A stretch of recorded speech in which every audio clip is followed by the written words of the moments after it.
әйел адамдар қай кезде міне мен уже дәрігерге бару керекпін деген сигнал оларда қай кезде болады? Әйел адамдар неге осы онкологиялық ауруға бейім? Ол әйелдер стресске де көп ұшырауы мүмкін да. Қазіргі енелеріміз деп айтайық, оның барлығына ой, не болды? Біздің кезімізде ондай сызақ өмір сүрді ғой деп. Мен өзгергеннен кейін әлем қалай өзгереді? Денеміз ересек болғанмен психикамыз әлі бала деген сөз. Адамға физикалық өзінің денесіне эмоция қаншалықты әсер ететін? Бұл әлемге біз тек қана жұмыс жасап, тамақ ішіп, бала туып, сол үшін ғана келген жоқпыз.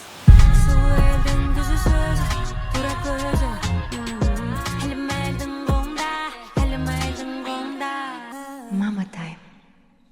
Бәріне сәлем, Мама тайм подкасты. Бізде кезекті шығарылым сіздермен мен Лаура. Бүгін бізде ерекше қонақ. Подкасттың өзі өте әсерлі, өте пайдалы болатынына мен сеніммен айта аламын. Сондықтан міндетті түрде соңына дейін қарап, подписка жасап, комментарий жазып, лайк басуды ұмытпаңыздар. Ал енді қонағым. Бұл кісі елімізге өте танымал деп айта аламын. 20 жылдық медицинада тәжірибесі бар, білікті маман, мамолог, онколог және ең маңыздысы 5 баланың аяулы анасы Дидара Аятханқызы. Дидара ханым, осында сұхбатыма, подкастыма келгеніңізге көп рахмет. Сізге мынандай сұрақ қойғым келіп тұр. Өзіңізді ең бірінші дәрігер, одан кейін психолог және адам ретінде таныстырып өтіңізші. Сәлеметсіз бе, Лаура? Өте қуаныштымын. Енді ең бірінші біз әйеліміз, анамыз, біреуге қызбыз, келінбіз деген сияқты. Барлық әйел рөліндеміз, Құдайға шүкір. Тек қана жаңа ойлап отырмын, ене болмаппын әлі. Қалғанның барлығында және апа болмаппын. Енді ол жақында бұйырса. Алла берсін.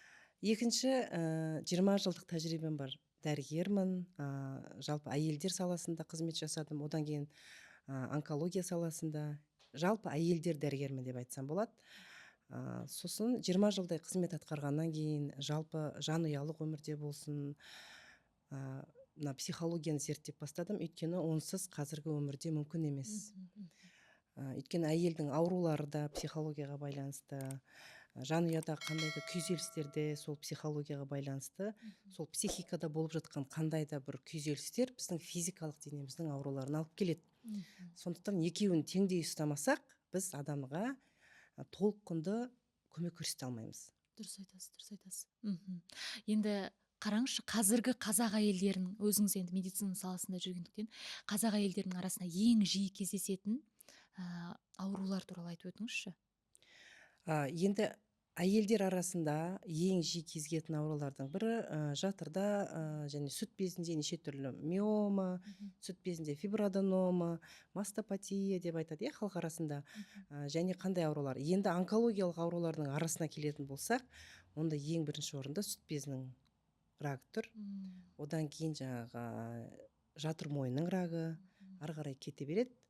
Осының барлығына негіз алып келетін бірден бір себеп стресс. Көп әйел адамдар неге осы онкологиялық ауруға бейім? Өйткені ол гормоналды әйел, гормоналдық жүйеге тәуелді. Әрбір әйел, мысалы, 12 жастан етеккірі келіп 50 жасқа шейін 450-дей цикл өткізеді өмір бойы. Сол циклдың арасында неше түрлі психикалық травмалар дейке, неше түрлі күйзелістер өтті. Сол күйзелістер біздің әйелдер ағзасына із қалдырмай кетпейді. Сондықтан біз оны білген кезде қаруланып, ол аурулардан сақтануға болады. Дұрыс айтасыз. Енді қараңызшы, осы сүт без деп тұрсыз ғой. Жалпы одан қалай сақтануға болады негізі? Ауруға шалдықпауға, негізі сіз жаңа стресс деп тұрсыз, жақсы айттыңыз. Бізде енді қазақ әйелдер әсіресе барынша эмоция стресске өте бейімбіз ғой. Негізінде мен қазір айтқым келеді, біз кішкене біліміміз аздау, мысалға гормон деп тұрсыз. Тіпті ер адамдардың өзі білмейді де, әйелде әртүрлі гормон, ол сондықтан ода түрлі эмоция болатын.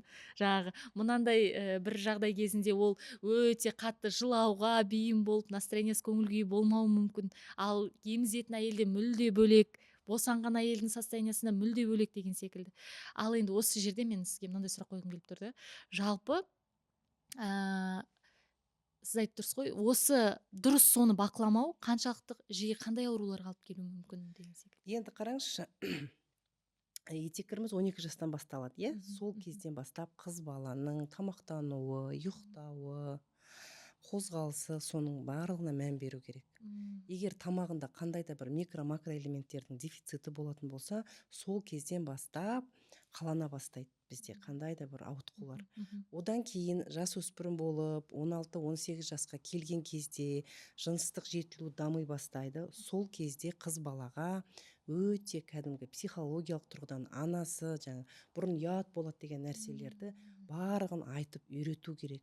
Айтылған нәрсе қыз бала ойланып тұрады. Сондықтан сенің денең осындай таза болу керек, киіміңнен бастап, содан кейін денеңе ешбір адам тиісуге болмайды деген сияқты кәдімгі психологиялық гигиена ретінде қыз балаға айтып отыру керек. Өйткені қыз бала жалпы өмірінде тағдырында мысалы әке махаббатын көре алмай қалуы мүмкін, неше түрлі себептермен, әкесі болмай қалуы мүмкін, ажырасып кетуі мүмкін, қайтыс болған болуы мүмкін, немесе әкесі болғанның өзінде таңнан кеш жұмыста болуы мүмкін, қандай да бір махаббатқа зәру болып қалуы мүмкін да. Сол жетіспей тұрған махаббатты енді дамып келе жатқан, құлпырып отырған қыз балаға қандай да бір жігіт келіп қырындап, сондай қылықтар көрсеткен кезде қыз бала сынып қалады, беріліп кетеді деп айтайын. Неге мен оны айтып отырмын? 20 жыл гинеколог мамандығында істегенде, енді бұрын бір 10 шақты жылдардың бұрында 16 жастағы орыс қыздар келетін аборт неше түрлі жасатуға. Қазір 16 жаста қазақ қыздар көп келеді, сондықтан соған қатты жаным күйзеледі. Сол үшін әрбір анаға айтқым келеді. Қыз баланың осы тағдыры анасының қолында ең бірінші. Сондықтан осы тұрғыдан тәрбиені айтып отыру керек. Сенің денең қандай, ешбір адамға тиісуге болмайды, өйткені ол осындай құнды нәрсе, ертең ана боласың деп барлығын айтса, сана деген сол ғой. Мысалы аласта ыстық майға қол салып алса күйіп қалады, суға. Келесі жолы болмайды деп күйгеннен кейін ол баланың өзі оған салмайды. Тура сол сияқты олда не пайда болды? Ойланды.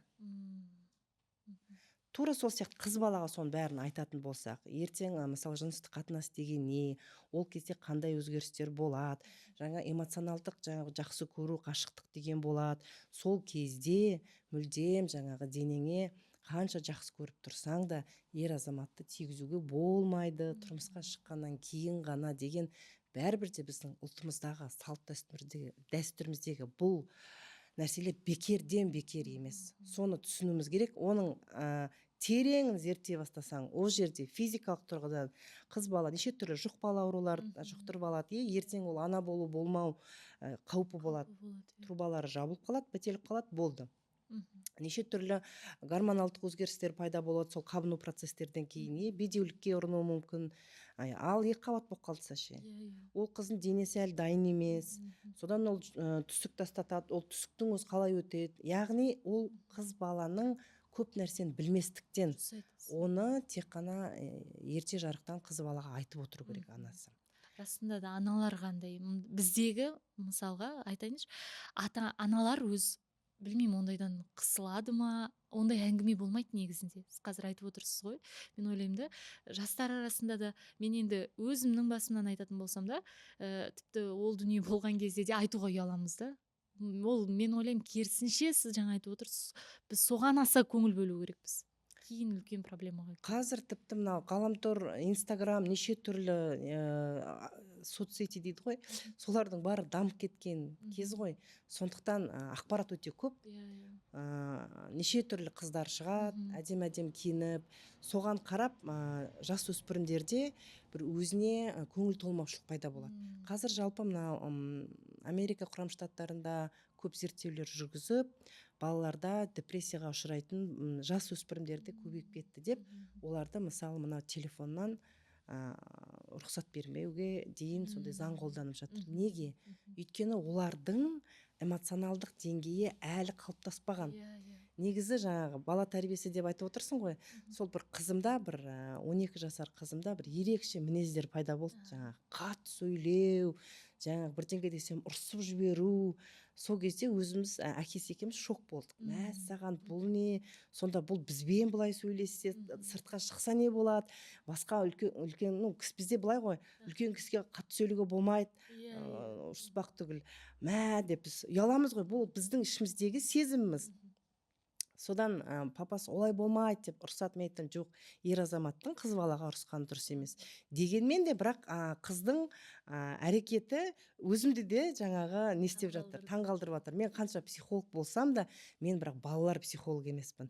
Балалардың психикасы бөлек екенін зерттеп, бала психологына апарып көрсетсем, қыз баланы сөйлесіп, сол кезде бір ұққаным, барлық ата-аналарға лайфхак деп айтайық, әрбір жасөспірім қыз бала жаңа ғана гормоналдық деңгейге кіріп жатыр ғой. Сол кезде бұл өмірге ол әлі бала да емес, үлкен ересек те емес, бір әлі кішкентай бала да емес.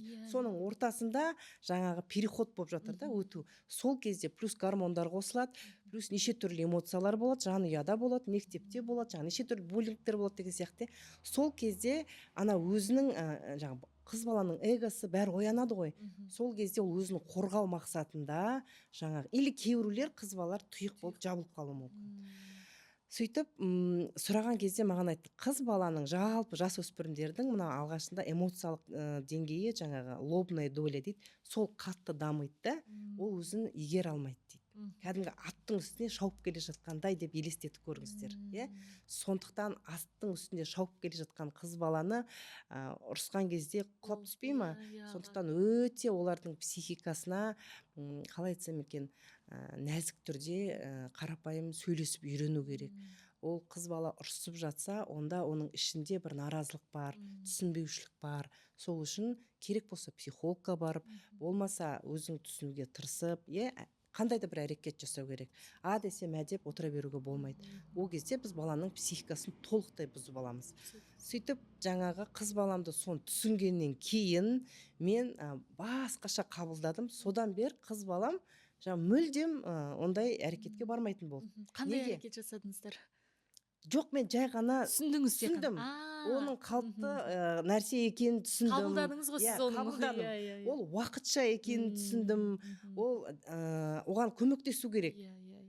Осындай кезде, ол біз былай ойладық қой, осы мінез сол қалып қалады деген қорқыныш болды ғой бізде. Ол біздің қорқыныш, ата-ананың. Жоқ, ол тек қана ол қыз баланың уақытша сондай эмоцияда тұрғанын, оның ішкі бір күйзелісі бар екенін, сөйтіп жаңағы мен өзім істей алмағанды, үлкен қызым бар, сол үлкен қызыма тапсырам. Сендер енді жассыңдар, сен өзің сөйлес, әпкесің, сенің де өзің, әрбір әпкенің өзінің рөлі бар.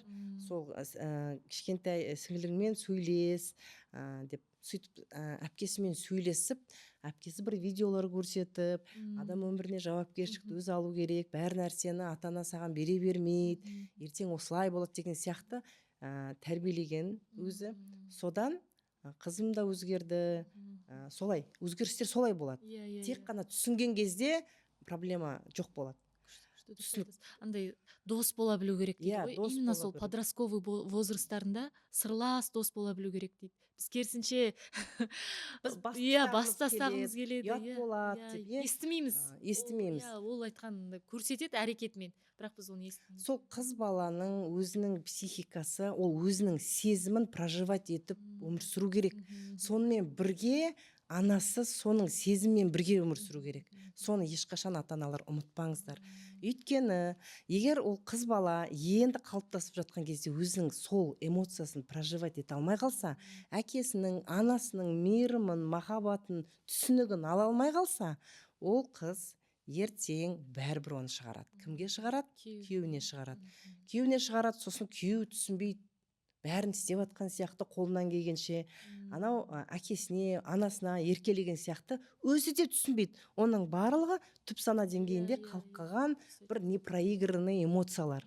Сондықтан сол сезімдерді мамасы бірге отырып, мысалы біз былай істейміз, айына бір рет сыртқа шығамыз, жеке қыздарымен бөлек, олармен бір шай ішіп, бір солай әңгімелесіп, солардың іштерін босатуға тырысамыз. Жалпы әйел әйел адамның мынау оң жақ полушариясы қатты дамыған, ол психикасы, жаңағы эмоция толық, творчество деп жатамыз ғой. Ер адамдарда логика қатты дамыған, ол сол жақ полушария, мидың. Олар салқын, ойланады, андай артық эмоция жоқ. Сол үшін ер азаматтар не істейді? Әйел адамнан сол эмоция алғысы келеді. А біз не істеп кеттік әйел адамдар? Көп жұмыс істеп, логикаға салынып, шешімді қабылдап, кәдімгі ер азаматтармен бірге конкурент болып кеттік. Сосын ер азаматтар түсінбей қалады. Мен қасымда вроде бы түрі әйел, бірақ іш жағы еркек адаммен отырған сияқты. Жауапкершілікке мойындарын алып бәрін алып алған.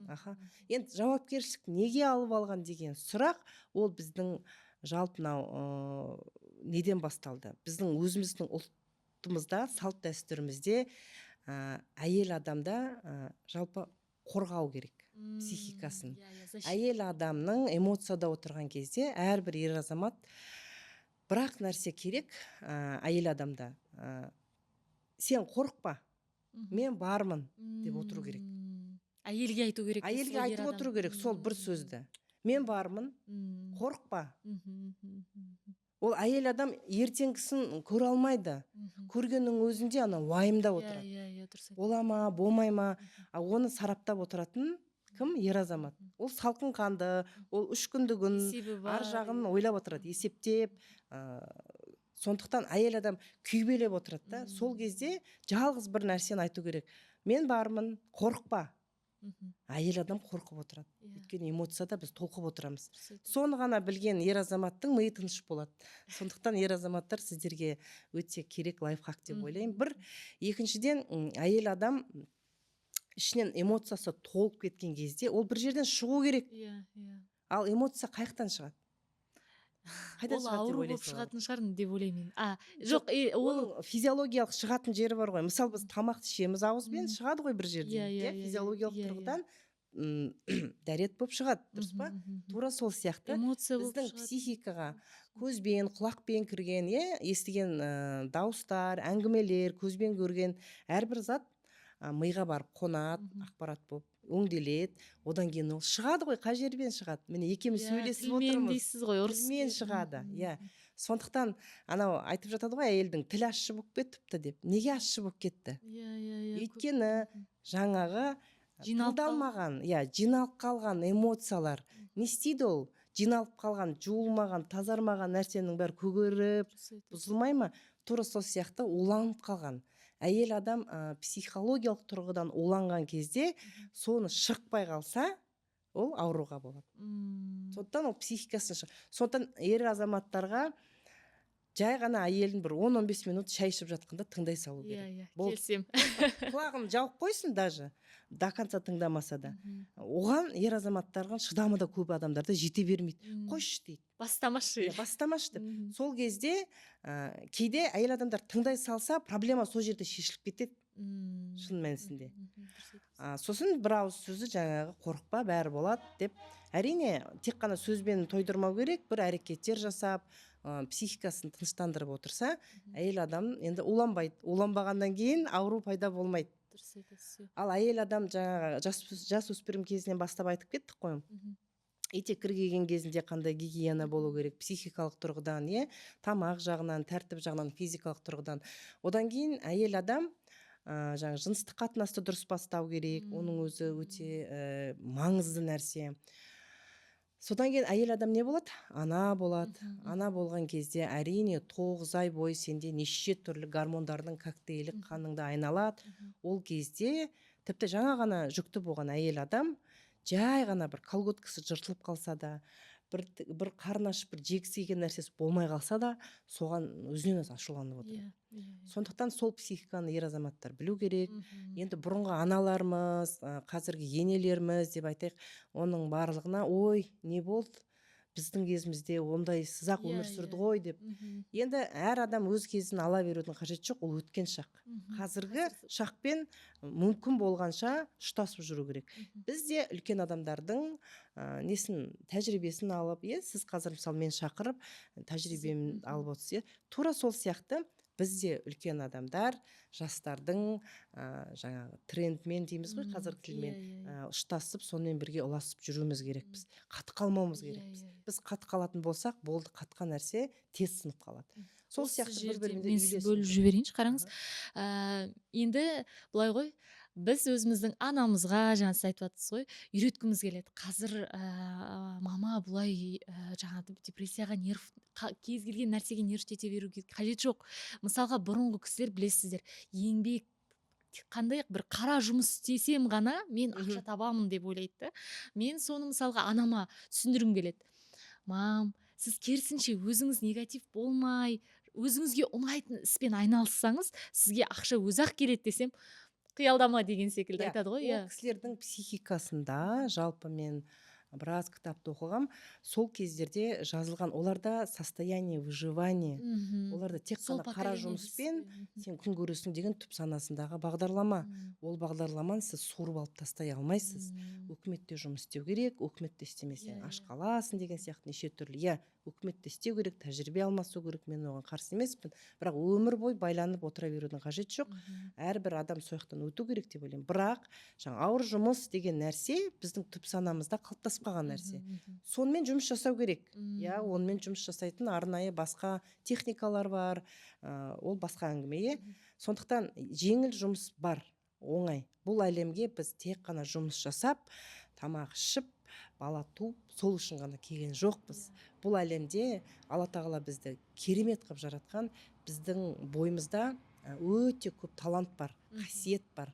Неге көп ер азаматтар темекі шегеді? Олар сол қасиетін, талантын аша алмағаннан түп сана мен сана екеуінің арасында не болады? Мынандай күрес болады. Соны жеңе алмаған кезде соны бір нәрсемен басу керек болады. Олар өздері де білмейді неге екенін. Солай анау бұрынғы заманның жаңағы аналарымыздың берген бір опыты бар. Жаңа заманмен қиналып ақша тапқысы келмейді. Ол да дұрыс. Соны екеуін қалай алып жүрсем екен? Өйткені анау құйылып қойған уже эмоция, а мынау жаңадан алып. Сонымен сана түсінбейді. Сол арада жаңағы соны жеңілдету үшін жаңағы темекі шегеді. Оны өздері түсінбейді неге екенін. Сондықтан соның бәрін ары қарай қопарып адам ізденсе, әр нәрсенің жауабын Алла тағала беріп тұрады. Күшті жауабыңыз. Жаңа медицина жайлы бір сұрақ қойып келіп тұрды. Сіз былай дедіңіз. Мысалға қараңыз, әйел адамдар қай кезде міне, мен уже дәрігерге бару керекпін деген сигнал оларда қай кезде болады, немесе қай кезде дәрігерге бару керек, сол жөнінде айтып өтіңізші. Мен денсаулығым мынандай күйге келді, осы сәтте міндетті түрде сен қаралу керексің. Өйткені біздегі әйелдердің көбісі, енді қазақ әйелдері туралы айтқым келеді, ол кісілер былай айтқанда өзінің денсаулығын былай жауып қоя салған секілді. Дұрыс айтасыз. Кейбір әйелдер бар, бірінің артынан бірін босанып, қазіргі денсаулығын көрсеңіз, енді шошисың да, былай айтқанда. Енді бізде былай, дәрігер болсам да, айтайын, мен өзім қанша жылғы дәрігер болсам да, бізде бір сұмдық чекап өтіп, қаралмаппыз өзіміз. Неге? Өйткені жұмыс істедік, бала дедік, бір жерің ауырмаса, біз өзіміз дәрігердің өзі, соны мойындауымыз керекпіз. Бірақ мен соңғы 2 баламды сол 40 шамаласында босандым қатарынан. Одан кейін бір стресстер болды, бір сондай жағдайлар болды. Мүлдем денсаулықтан кеттім. Мен сол кезде ғана денсаулықтың қадірін түсіндім. Кәдімгідей мынау денсаулығымыз ол біздің жанымыздың ұясы ғой, машина сияқты. Біз машинаға күтпесек, мысалы ер азаматтар біледі, машинаны күтпесек, оған май қоймасақ, оған бензин қоймасақ, оған сапалы бензин қоймаса не болады, оған неше түрлі тосол, антифриз, сондай сияқты. Біздің витаминдеріміз, неше түрлі құндылық белоктарымыз, аминокислота дейді, солардың барлығы толық құнды болмаса, машина бақ етіп бір жерге барып тұрып қалады ғой. Тура сол сияқты біз денеміз сыр береді. Денеміз сыр берген кезде міндетті сыр бермей тұрып баруымыз керек біз негіз. Біз сыр берген кезде барамыз. Мен солай сыр берген кезде әбден түсінбей қалдым не болғанын. Қорқып та кеттім. Жаңағы бізде қазақта бір ғой, ойбой, мен шамам болмай жатыр, тұра алмай жатырмын. Тіл көз тиді ма деп жаңағы шықты алып неше түрлі істеп, бәрібір еш нәрсе өзгермеді. Содан ары қарай зерттеп, бүкіл анализдерді тапсырған кезде түсіндім, менің мына машинам бұзылып қапты ғой, денем, денемде қандай да бір өзгерістер пайда болған екен деп соны анықтаған кезде 50% жаңа қорқынышым кетті. Енді екіншісі тек қана ремонттау керек денемізді, емдеу керек, қаралу керек, тексерілу керек деп, иә. Сонымен толық чекаптан өтіп, оның барлық әрине стресстен болған, барлық қандағы темірдің деңгейі түсіп кеткен, барлық аминокислота түсіп кеткен, витаминдердің мысалы Б тобындағы витаминдердің барлық біздің ағзамыздағы детокс функция дейді, бауырдың қорытып шығаратын, біздің жеген тамақтарымыздың шлактарды шығаратын қызметі бар өзінің. Соның барлығын осы витаминдер атқарады, ал олар жоқ болса ше, не болады? Сонымен тағы бір қорқынышты бір нәрсені айтқым келеді. Мысалы, дәрігерге келеді, мысалы, өкіметтік поликлиникаларға, оларда определенный протоколмен жұмыс жасайды. Анализдің көп тапсыра алмайды, аздау, мынандай ограниченный деге, шектеулі. Кровь, бір-екі гормондардың ең бір-екеуін ғана, біз олай адамның денесін толық көре алмаймыз. Содан анти-эйдж эксперт деген сондай мықты Францияның, Швейцарияның медицинасын оқыдық.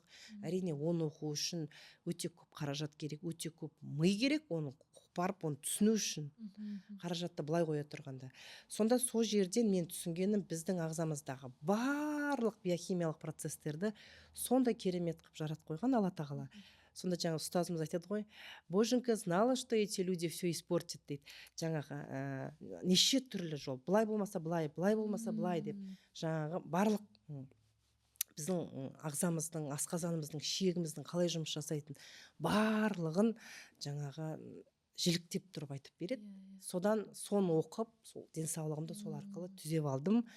Шүкір, сондықтан мен айтқым келеді, әйел адам міндетті түрде қыз баланы енді поликлиникаларда 12 жаста міндетті түрде кішкентай кезінде ол итак жылына бір рет барады, 12 жасында бір чекап өткізу керек, 16 жасында міндетті түрде тексеріліп отыру керек, ауырмай тұрып, е.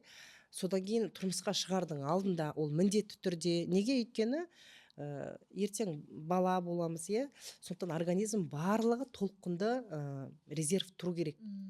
Қараңыздар, біз копировальный бумагаға, мысалы аппаратқа қағазды копиядан өткізсек, егер оның краскасы аз болса, қалай шығады? Ол уже Ақыры дұрыс болмай шығады. Тура сол сияқты, егер біздің қалқанша безінде, немесе қандай да бір мүшелерімізде, ағзаларымызда бір ауытқу болатын болсақ, сол ауытқу, мысалы, асқазан 100% емес, 60% жұмыс жасап тұр. Қалқанша пайыз 100% емес, 70% жұмыс жасап тұр. Сонда сол 70% краскының аз екен. копировать етілген сияқты, сол ағзаның гені сол күйінде беріледі, тура сол рухтану кезінде. Сондықтан міндетті түрде, ал ол балаға өте қиын болады. Қазіргі заманның сапасыз тамағына, экология, соған қарағанда ол балаға аппараттар әлсіз болады деген сөз ғой біздің ағзамыздың. Сол үшін де көп балалар ауырады, қазір неше түрлі ауру балалар дүниеге келіп жатыр, соның барлығы осыдан. Балалар сөйлемейтін балалар көп шығып жатыр. Неге? Өйткені микро-макро элементтердің дұрыс сіңбейді, немесе дұрыс қорытылмайды. Ал ең қызығын айтайын, біздің ата-бабаларымыздың жеген тамақтары, ет, қазы дейке, құрт, май қолдан жасаған қымыз, соның барлығы осы тағамдардың дұрыс қорытылуына алып келген екен.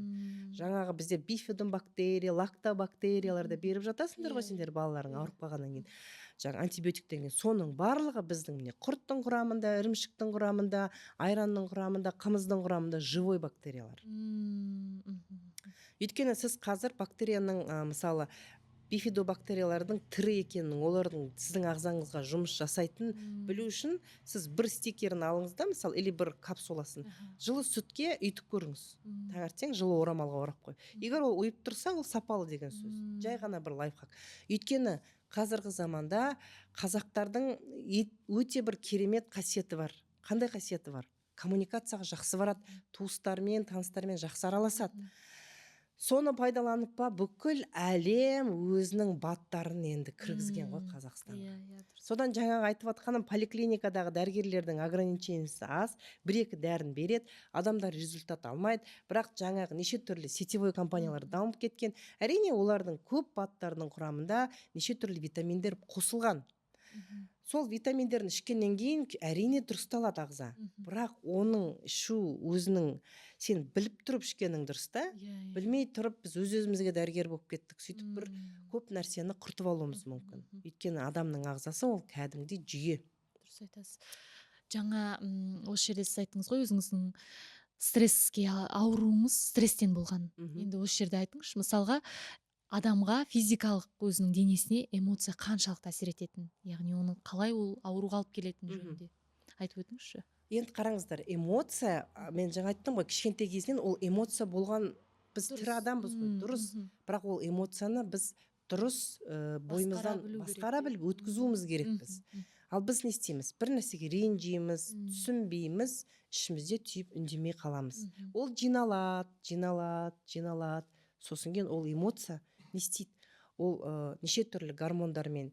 Ол қараңызшы, ашуланған кезде кортизол гормондары, адреналин гормондары көбейеді. Енді сіз өзіңіз ойлап көріңіз, логически көбейді қанда, не істейді ол? Ол күреседі ғой, оны шығарып ол ішінде тұрады ғой, ол жиналып тұрады, ол көп деңгейде бөлініп қойды стресс кезінде. Оны шығаратын бірден бір амал спорт. Не сен спортпен шығарып тастауың керексің? Ол физикалық денеде түзілген жаңағы нелерді айтып жатырмын, жаңағы адреналин, гормондарды. Ал психикада ше, ол сезім. Ол сезім не істейді? Ол сезіліп, сезім айтылу керек. Сезім көз жаспен шығады. Айтып, ауызбен шығарады. Ал біз не істейміз? Үндемей отыра береміз. Сосын кейін бір күн айқайлаймыз. Әйел адам болсын, ер азамат болсын, айқайлап сөйлей бастаса, оның ішінде непрожитый қандай да эмоция бар деген сөз. Сондықтан әрбір ер азамат қазіргі заманда, әйел азамат жанұяда айына бір күн отырып жеке бала шағасын, апасына, атасына біреуге қалдырып, бірін-бірінен сұрау керек. Саған менің тарапынан не ұнамайды, саған сенде не ұнамай жатыр деп екеу келісіп, бірін-бірімен жаңағы сөйлесу керек. Бізде мынандай тойда қалай айтады? Бақытты болыңдар, екеулерің бақытты болыңдар. Шыққан әрбір адам айтатын сөз сол. Сонда біздің түп санамызда тұрмысқа шыққаннан кейін мен бақытты болуым керекпін деген ғана ұғым қалады. Ал мен өзім қыздарыма былай түсіндіремін. Өмір болғаннан кейін тағдыр деген болады. Неше түрлі өзгеретін тағдыр бар, өзгермейтін тағдыр бар. Неше түрлі нәрсе бар. Оны зерттей берсең, оның тақырыбы бітпейді. Бірақ жанұя деген тек қана бақыттан тұратын нәрсе емес. Жанұя деген ішінде өзгерістер болады, күйзелістер болады, түсініспеушіліктер болады. Бірақ соның барлығын екеуі бірге жеңіп шығу керек. Қиындық болды, ой, анау болды, мынау болды, ажырасам деген ол дұрыс емес. Ол балалық позиция. Балаға мына ойыншықты бермедің, мен сенімен ойнамаймын деп кетіп қалады. Ол балаға жарасады. Ересек адам. Ал енді ересек адамға ол, яғни ересек адамдар бірін-бірін түсінуге тырысады ғой. Біз әлі балалық денеміз ересек болғанмен, психикамыз әлі бала деген сөз. Сондықтан бірін-бірін ешқашан кінәлауға болмайды. Бір адам ешқашан кінәлі болмайды. Мысалы, көп әйелдер айтады, неге мен көп жұмыс жасаймын, ер азаматым ақша таппайды. Значит, оның түп санасында ер азаматқа деген сенімі жоқ. Ол бір жақтан созылып келе жатқан сезімдер. Өмірде алынған, анасынан берілген деген сияқты. Сол анасының бағдар, сен жаңа айтып отырсың ғой, анам жұмыс жаса, былай айтты деген. Ол да анаңнан берілген бағдарлама ғой. Біз оларды переубедить ете алмаймыз, бірақ біз өзімізді өзгерте аламыз. Біз, бұл менің анамнан келген бір қорқыныш екен, анамнан келген қандай да бір эмоция екен. Мен соны переживать етіп отырым, ол мен осы заманға сай келмей жатыр. Мен оны қалай басқаша өзгерте алам деп сонымен жұмыс жасайтын болса, әрине өзгеріс болады. Сондықтан нағыз махаббат ол адамдар бірін-бірін сана деңгейінде түсініскен кезде, ол енді ол жерде ешқандай уайым болмайды. Ол жерде тек қана махаббат болады, тек қана түсінік болады, мейірім болады, ерлі-зайыптылар қандай да бір жетістікке жетеді. Бірақ оның барлығы бір күндік нәрсе емес қой, қиындықтан өтеді. Тек сол жерде шыдап беру керек, түсініп беру керек. Анандай қазір былай ғой, мен өзім өзгеру керек. Ең бірінші, біз біреуді өзгерткіміз келсе, бірінші өзіміз өзгеруіміз керек. Соны мысалы көбісі дұрыс түсінбей жатады. Ол қалай сонда, сен қалай өзгені өзгертесің дейді. Соған толығырақ айтыңызшы. Мысалға, мен өзгердім. Мысалы, мен өзгеру үшін не істеу керекпін? Мен өзгергеннен кейін әлем қалай өзгереді? қараңыздаршы, мынау әлемдің мысалы адамның айнасы дейді, бірақ көп адамдар түсінбейді. Соны Көп түсінбейді, әйелдер иә, түсінбейді. дұрыс. Мысалы менің күйеуім ішеді дейді, шегеді дейді, ойынға кетіп қалды.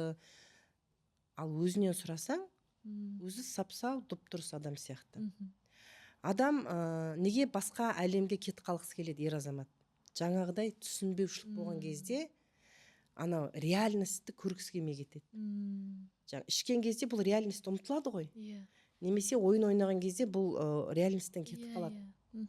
Бұл реальностьті түсіне алмайды. Ал әйел адам соны білген кезде оның ішінде де бір қандай да өзінің реальностьті бар да. Ер азамат түсіне алмай жатыр оны, сондықтан ішінде бір непрожитый эмоциялар жатыр да. Соны әйел адам зерттеу керек, іздеу керек. Бірақ оны қалай айтсам екен, оның барлығы бізден жаңа ата-ана травма деп жатыр ғой. Ол травмалардың барлығы керек нәрсе негізі. Ол травма болмаса адам өспейді. Дұрыс айтасыз. Бірақ ол травма болу керек екен деп баланы травма сала беруге тағы болмайды. Әр нәрсенің өзінің орны бар да, бірақ ата-аналарымыз бізге қолынан келгенше барлық нәрсесін істеді. Сондықтан біз олардан көп нәрсе талап ете алмаймыз. Біз тек қана білуіміз керекпіз. Олар ең ұлы адамдар екен. Бірақ біз бір толыққанды семьяда өскен адамдар оны түсінбейді. Ата-анасыз, әке-шешесіз өскен баладан сұрап көрші, қандай травма алған? Любой баладан сұрасаңыз, оның ішінде андай, мен мысалы ажырасқан балалардың любойының ішінен сұраса, олардың ішінде мен керек емеспін, сол үшін әкем кетіп қалды деп түсінеді. Ол әке-шешесі екеуі, ой, мен ата-анам бірін-бірін түсінбей қалды, содан екеуі ажырасып кетті, мінездері сай келмей қалды деп түсінеді дейсіздер ме бала? Жоқ, бала деп түсінеді. Өзін кінәлайды. Сол кінән қалып қалады. Түп санасында есейгеннен кейін ол өзі түсінбейді, неге өзін аша алмайды, неге реализовать ете алмайды. Өйткені ол өзін кінәлі санайды. Ал кінәнің өзі ең үлкен тәкаппарлық. Неге? Өйткені Алла тағала бізді о бастан құнды қылып жаратқан. Ең құнды. Оны барлық қиссаларды Құранда да бәр жерде жазылған ғой. Мен адамды жараттым дейді Алла тағала мысалы. Енді бүкіл қанша ғалам бар, сол ғаламдағы барлық періштелерді шақырып, адамның алдына не істеген? Бас игізген. Сол кезде адамның құнды екенін сонымен-ақ айтып кеткен. Жоқ, біз самооценка деп өз-өзімізді түсінбей қиналып жүргенде, әрине Алла тағала таңғалатын шығар адам өзінің жаратылысына. Мен сенді құнды қылып жараттым ғой деп. Сондықтан біз өзіміздің ең бірінші құнды екенімізді білуіміз керекпіз. Ал оны қазақ бір ауыз сөзбен айтқан. Жақсы сөз жарым ырыс дейді. Әрбір нәрсені жақсы сөзбен жеткізу керек. Өйткені ақпараттың барлық бізге сөзбен барады. Біз сразу бір жаман нәрсе айтып қаламыз.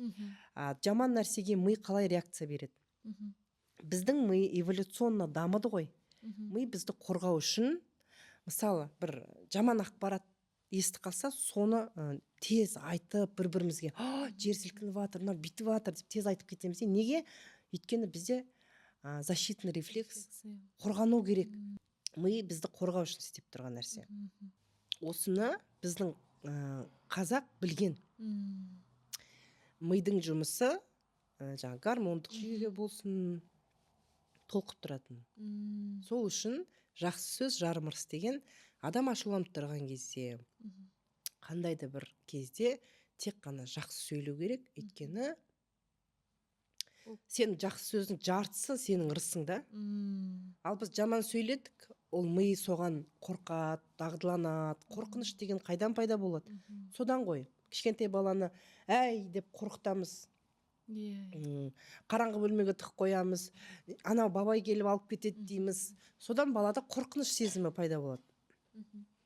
Сондықтан соның барлығы кәдімгі тәрбие ғой. Кішкентай мейірім беріп, махаббат беріп, әрине айтатын жерінде айту керек, түсіндіретін жерінде түсіндіру керек.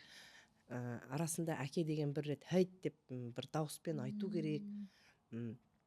Ер азаматтың әкенің дауысын естіп өсу керек қыз бала. Мүлдем қорқыныш болмайтын болса не болдық? Онда біз ойымызға келген істеп кетеміз ғой.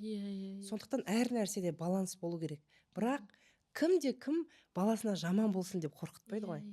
Дегенмен де соның барлығын ақырындап, зерттеп, Ал стресс болмаудың бірден бір нәрсе, ол әр нәрсеге тәуекел қылу, Алла тағалаға тапсыру, бірақ өзің әрекетіңді жасауың керексің. Өйткені бізді кім жаратты? Бізді Алла тағала жаратты. Бізді Алла тағаладан артық ешкім білмейді. Біз өзіміз білеміз деп тәкаппарлыққа салынып кетеміз. 20 жылдан бері адамның денесін, психикасын зерттеп, әлі ештеңке білмейтін сияқтымын. Әрдайым адам зерттеген сайын уайымдап, мынаны білгім келіп, талай оқуларды оқисың, келген әр адамға көмектескім келіп зерттейсің, сонда әр оқуымда әртүрлі нәрсе үйренесің. Сондықтан біз енді сондай ғажап жаратылған адамдармыз. Ең бастысы біздің өзіміздің салт дәстүрімізді, құндылықтарымызды алып жүретін болсақ, өмірде қиындықтар көп болмайды. Осы жерде бізде қараңыз, қазір балаларымызға енді Инстаграм қатты дамып жатыр ғой, ақпарат өте көп. Біз балаға батыстан енді өте ықпал көп қой, енді былай айтқанда. Біз сол секілді балаға еркіндік беріп, жаңа балаға ұрыспай тәрбиелеуге тырысамыз. Соны кейде жаңа сіз өзіңіз айтып жатсыз ғой, ойланып қаламын да, міне біздің бәрібір ұлттық кодымыз бар, ата бабамыздан келе жатқан, бойымызға сіңген жаңағыдай тәрбие бар. Жаңа сіз өзіңіз де айтып отырсыз, кейбір жерде тәйттеп те отыру керек деп. Соны қазір түсініп отырмын да, балансын ұстау керек, бала тәрбиесінде де. Бет алды барлығына қарап жібере салуға да болмайды оларды. Бәрін баланста ұстау маңызды екенін түсініп отырмын былай айтқан кезде. Енді осы жерде сізге мынандай сұрақ қойғым келіп тұрды. Балаларды қаншалықты, қалай айтсам екен, ойым дұрыс жеткізгім келіп тұрды. Яғни қатты қыспаудың маңыздылығын айтып өттіңізші. Мысалға балаларды біз қаншалықты қысқан сайын, керісінше ол сыртқа әуес болып тұрады, сыртқа шыққысы келіп, ол керісінше ана шекараны бұзғысы келіп тұрады. Сондықтан қаншалықты сол бала тәрбиесінде анау балансты қалай ұстау керек, сол туралы да айтып өтіңізші. Ол үшін біз өзіміз зерттеуіміз керекпіз, өзіміз білуіміз керекпіз. Тіпті мысалы баланы бір ұрсып жіберсек, балаға қол тигізіп жіберсек, біз ойлануымыз керек. Мен не істеп тұрмын? Біз өкінеміз ғой соңында. Неге?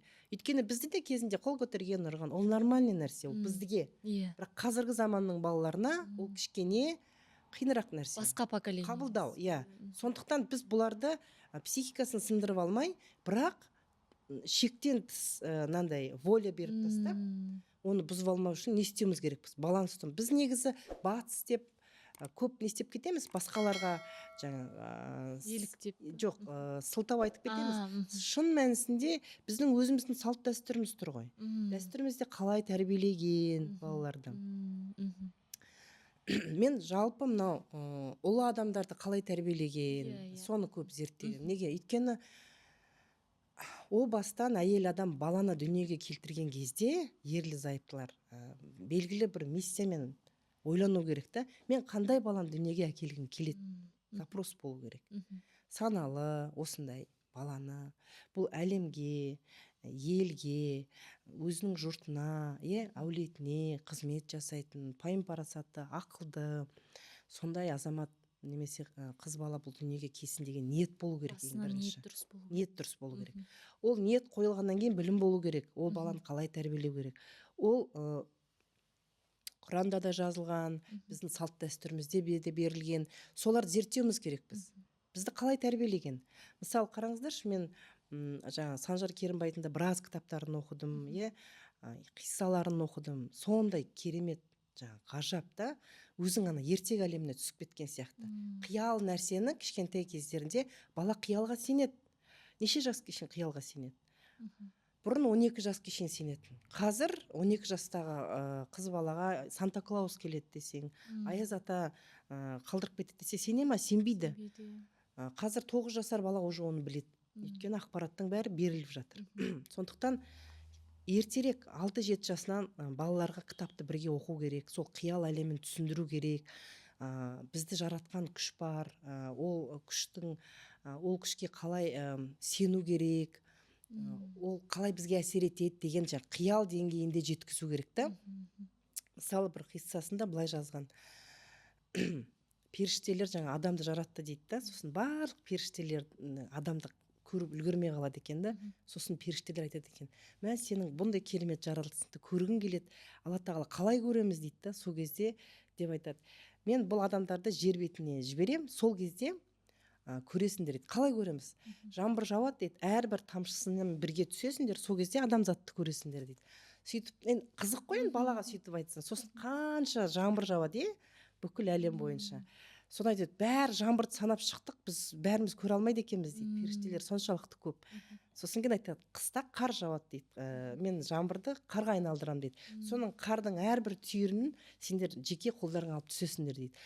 Содан кейін періштелер айтады, қардың бәрін санап шықтық, оны да бәрі көріп үлгермейді екенбіз дейді. Сол кезде деп айтады, ал енді қалай көреміз адамды десе, онда түнде дейді, менің құлым маған керек нәрсесін сұраған кезде, сол сұрауын маған почтальон сияқты алып келіп тұрасыңдар дейді. Көрдіңіз бе, сондай бір қияли бір жағынан, әдемі ғой. Сонда біз түнде тұрып, түнде болсын жаңа балаға сөйтіп түсіндіргенде, мен бір нәрсе сұрасам, бір нәрсе тілесем, Алла тағала мені тыңдайды деген кішкентай кезінен жүрегінен салу керек. Сондай имандылық нәрселерді, рухани нәрселерді біз кішкентай кезінен салуымыз керекпіз. Сол кезде бала ата-анасы бар, бірақ ата-анасынан тыс өскен кезде оған жаратушы бар екенін ол бірге алып қабылдап жүріп кете алады.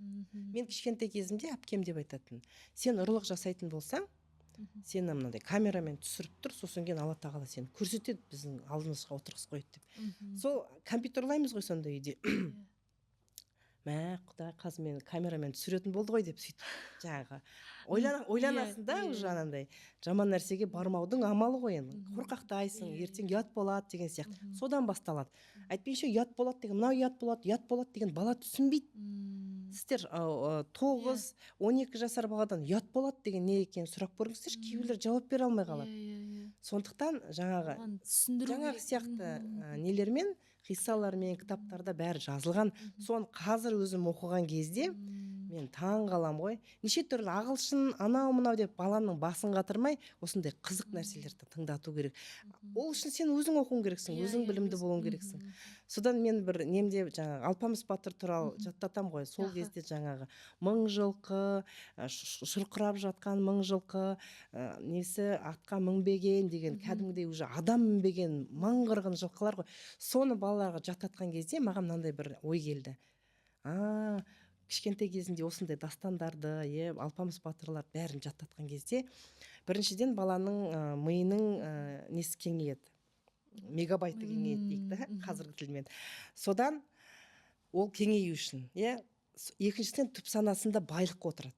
Сондай шұрқыраған мың жылқы, адам мінбеген, молшылықты деген сонда құйылады, кедейшілік деген жаңа жоқ. Сол үшін біз өте бай болғанбыз. Байлық тек қана ақшада емес қой. Сондықтан соның барлығын баланың түп санасынан дұрыс құйылған кезде, әрине біз мықты қандай азаматтарды аламыз.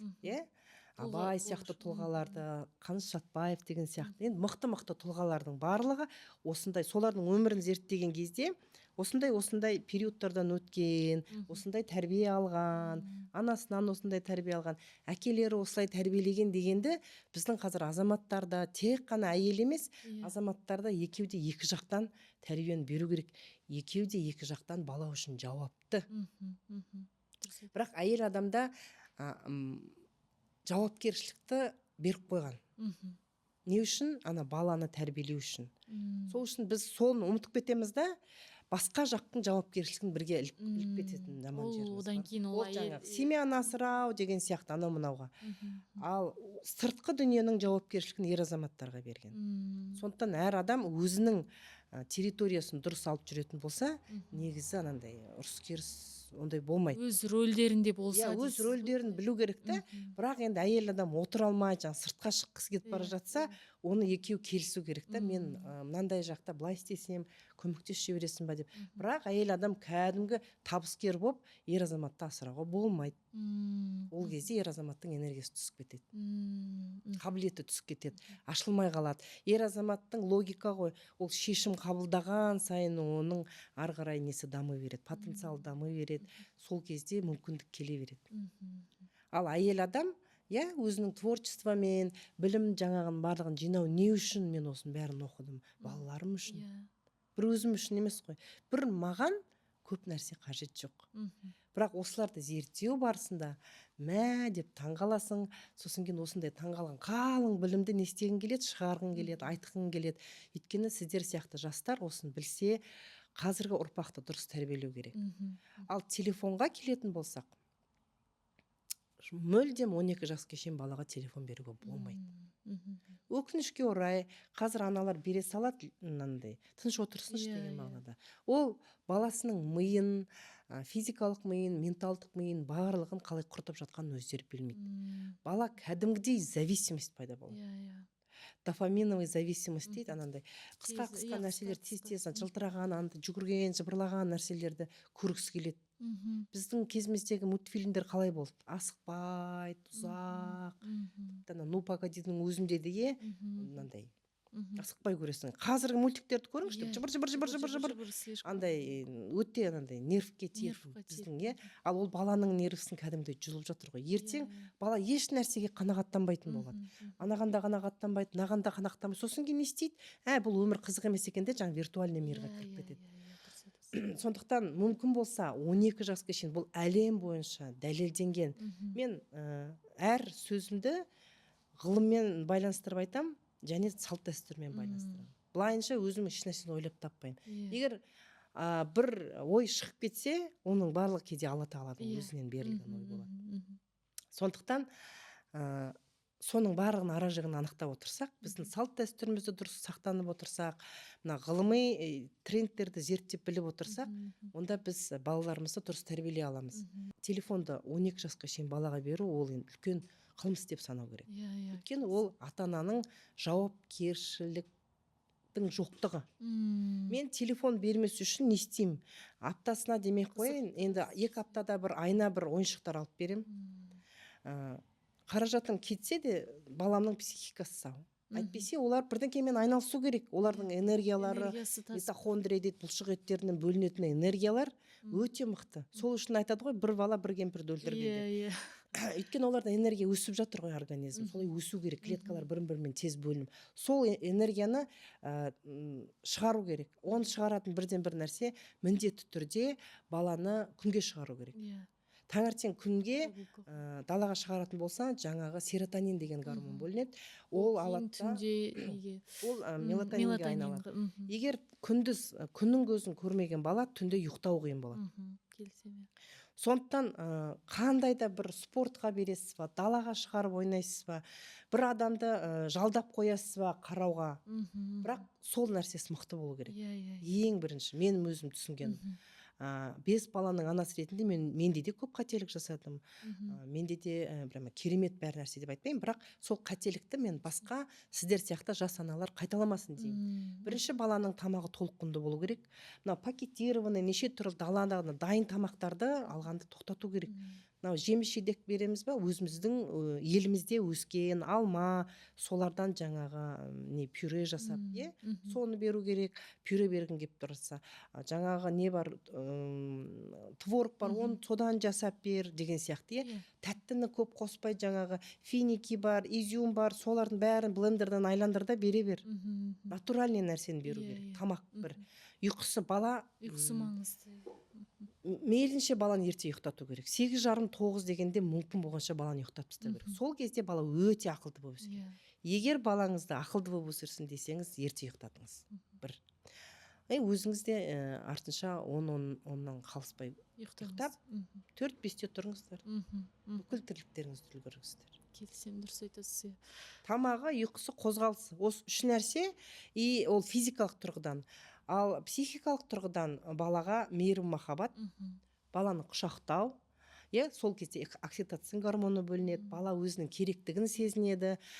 Бірақ бір ана, жалғыз ата-ана бір пәтерде отырып, оны қанша құшақтайды? Соны жаңа айтқым келіп тұрды. Көп құшақтай алмайды. Сол үшін біз үйірде өскенбіз ғой.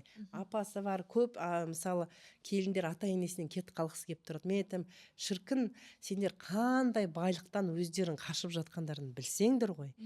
Дайын отырған ақылы тоқтаған дейді ғой. Ақылы тоқтаған адамдар, эмоция жоқ, апалар уже климаксқа кеткен, оларда жаңағы андай эмоционалдық толқулары жоқ.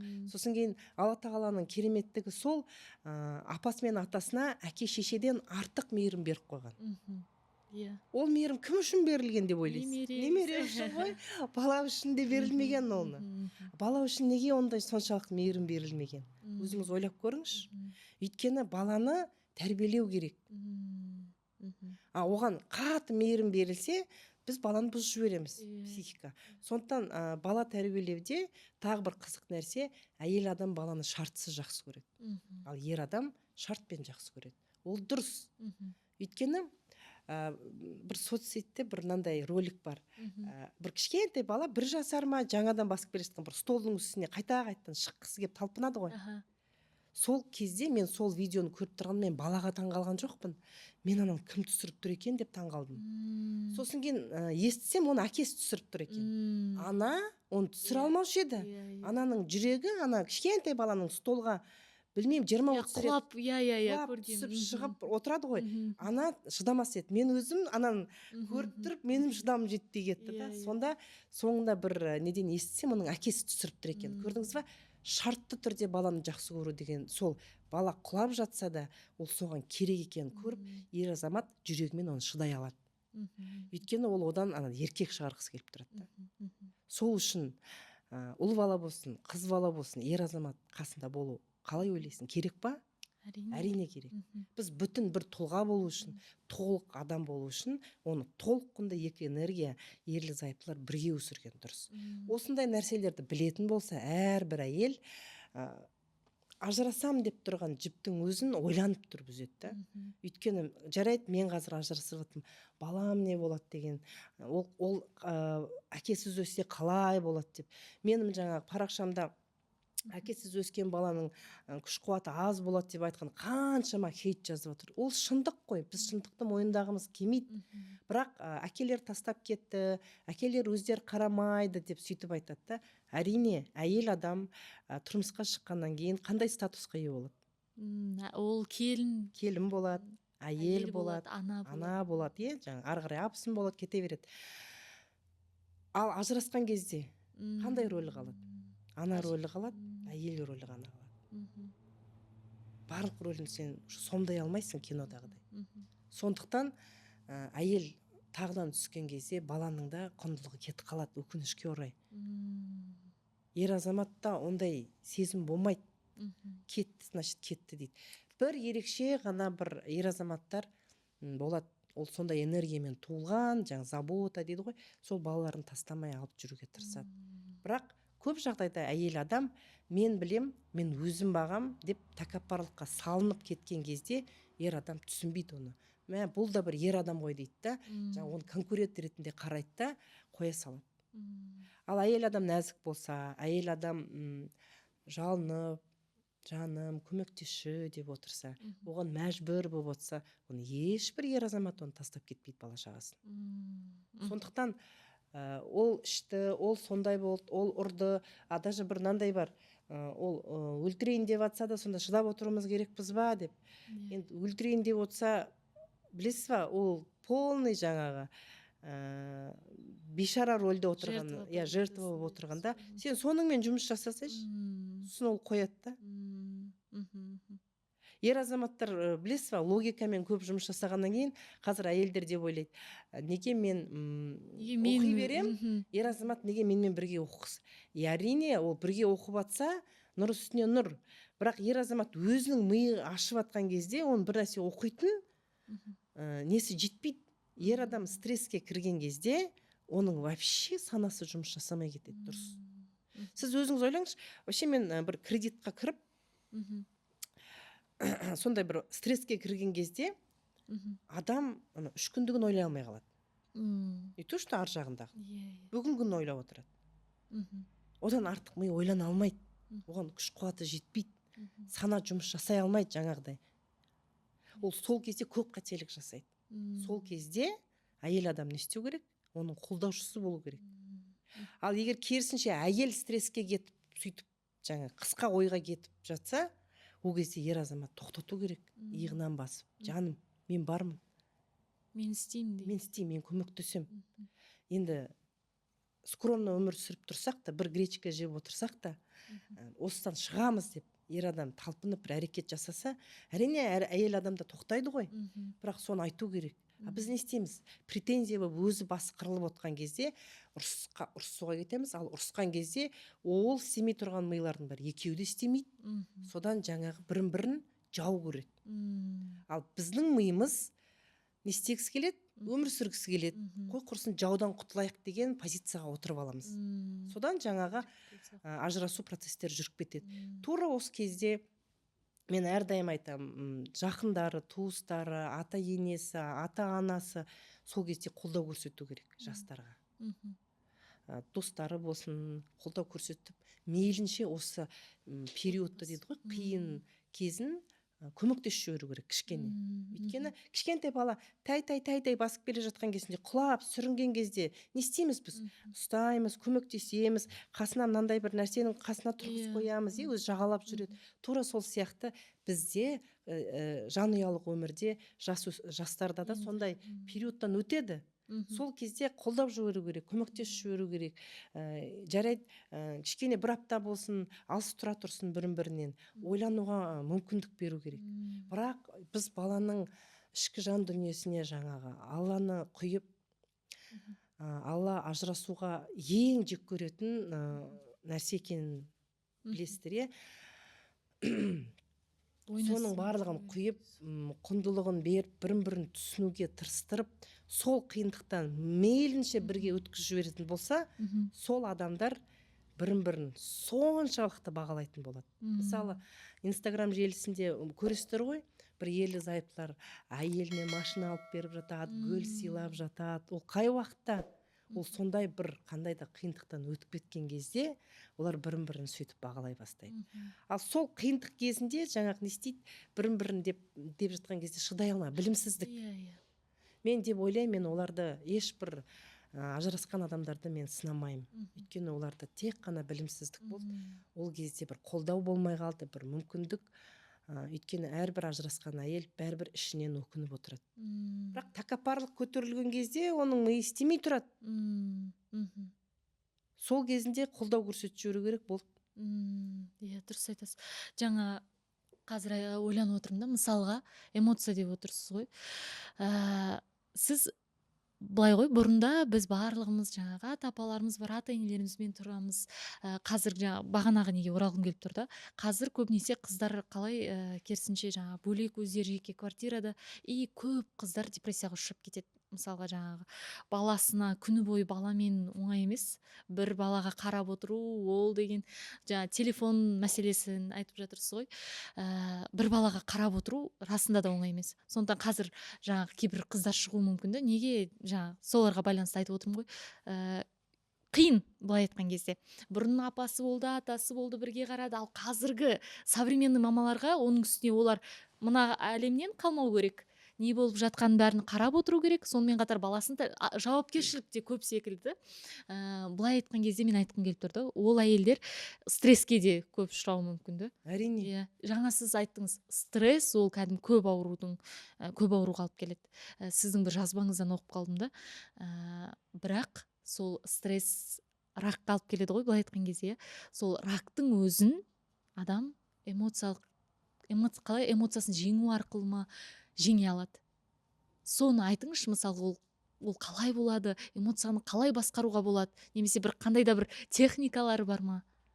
Әрине, жаңағы айтып отырсың ғой, үйде өз жалғыз баққысы келеді. Сен жас кезінде күшің бар, мүмкін сен жалғыз тырсасың, бірақ сенің ұйықтағың келеді. Егер сен бала емізіп отырған әйел болсаң, сен бір уақыт ұйықтағың келеді, сен емізіп жатып ұйықтап та қалуы мүмкінсің. Бала шырылдап оянып кетті, екеулерің бір уақытта ұйықтай алмай қалдыңдар. Сенің жүйкең тозады. Сондықтан сен ата енең болса, беріп қойып жарты сағат көз іліп алсаң, сразу есін жинап аласың. Сол сияқты ғой. Көмек, бір кішкентай тамағын дайындап қойса да, тіпті тамағыңды өзің істей бер, бірақ ана бала шағаны қараған кезде. Бірақ қазіргі ата мен апалардың өз кейбіреулері бала шағасынан, немерелерінен қашып жатқандар да бар. осы жерде тағы да айта салайыншы, қазіргі кейбір ата апаларға мудрость та жетіспейді да, былай айтқан кезде. Жаңа сіз айтып отырсыз ғой, иә, ол кісілер басылған, бөлісетін бір даналығы болады деп. Бірақ қазіргі ата әжелерде бұрынғы мысалға ертегі айтып отыратын әжелер бар ма қазір? Ойласаң да.